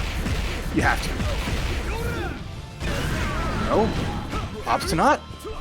Yeah, save it. I'm thinking about saving the level 3 because if he gets a hit here, he does that. He can kill off of that situation, and off the Maxima, the level 3 is going to scale a little bit, so it wasn't going to get as much damage. That being said, that if he did do the level 3 in that situation, he might have been able to kill off of a level 2. I think that would have been a little bit harder of a judge, but it's a tough decision to make. I don't think he's wrong either way. Oh boy. Oh boy. So, Sammy, once more we are back home. Game number 5. I left the house just like you left it when you first left after the first one. Yep. The fire's on. We got a meal in the oven. The wine is busted out and popped. Let's lock in for our grand finale. Ready? Go! Very unique situation for Reno. We don't see this all that often. Heidern taking the point spot. Hey, sometimes those little changes can make all the difference here, but right now it's just Heidern getting just beat up. Bro, it's the value of Yamazaki's level 1. Being able to do close to 500 damage. Air to air jump G. Okay, I see you. Stormbringer, that's command grab. Use that version because you tech rolled, you lost your invincibility frames to throw. Nice crossover, but even better block from Lokof. Oh, what a trade! Oh my gosh! Yeah, such a big win for Lokof being able to get out of the corner because of it. His lights. Crossover's good! Stormbringer, get the life back and get the steal. Give me that money. I'm taking it, bro. Right out of your pocket. That's so mean. This character does not lifesteal Stormbringer. He dies before he gets that hit. It's such a big difference, you know, especially in a game where everybody has 1,000 life. Heidern just has a little bit more, and It matters. It definitely matters. And the fact that even though when it kills with it, you still get the full life drain back. Because it's cute. All right, whiff cancel immediately. Lokof first hit the overhead. Taking a risk, but it pays off. Oh, high jump there. Yep, gonna get the throw because of how high that jump hit. Good anti-air. Close C paying off. Yeah, I was expecting some crouch D's here out of Lokof as Reno's trying to inch their way forward, but the whiff cancel palm so strong. Dude, he's so good with 6B. Okay. Triple jump. Guard gauge is starting to hurt just a little bit. Hard cancel wants to keep the momentum going. Turn the favor. Gets out of the corner for it, though. What a counter! That jump A just looked like it shouldn't have got grabbed, but you know what? That's just how big the hitbox is. Jeez.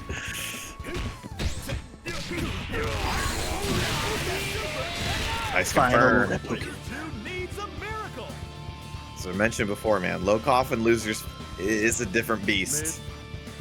I've seen him claw back from the losers all the way to get the win before, but he has to go through the character that stuffed him 2 characters before, time and time again. Right, empty low! Here we go! Like you said, it's extra credit, right? We're getting back to that point. What a run-up! The manliest run-up! Alright, okay! I see you! Haymaker. No cancel! It's okay though. Doesn't matter. Acting like your ass won't get command grabbed. Yeah, very, very surprised. Usually Reno's on the ball for those, but didn't matter in the end. 3 bars is a bar more than you need to kill a character on O.Yash. He's looking in a really, really good position here. I'm so scared, Sammy, but it's down to this. The grand finale of the finales. Last characters. The foot getting hit! Are you kidding me? One more touch is all Lokof needs. Do it again. Oh my god. Was pumping it. Wanted that EX by Jinken. Oh, don't get hit. Not even once, don't get hit. I don't care if you have enough life to eat a combo. Don't get hit. Okay, guard cancel. That's the last of the meter. Lokof might build enough with this hit here. Gets the super! Just enough off of that specific combo to get the super to kill, and Lokof, after 10 games, is going to be your TNS KOF champion.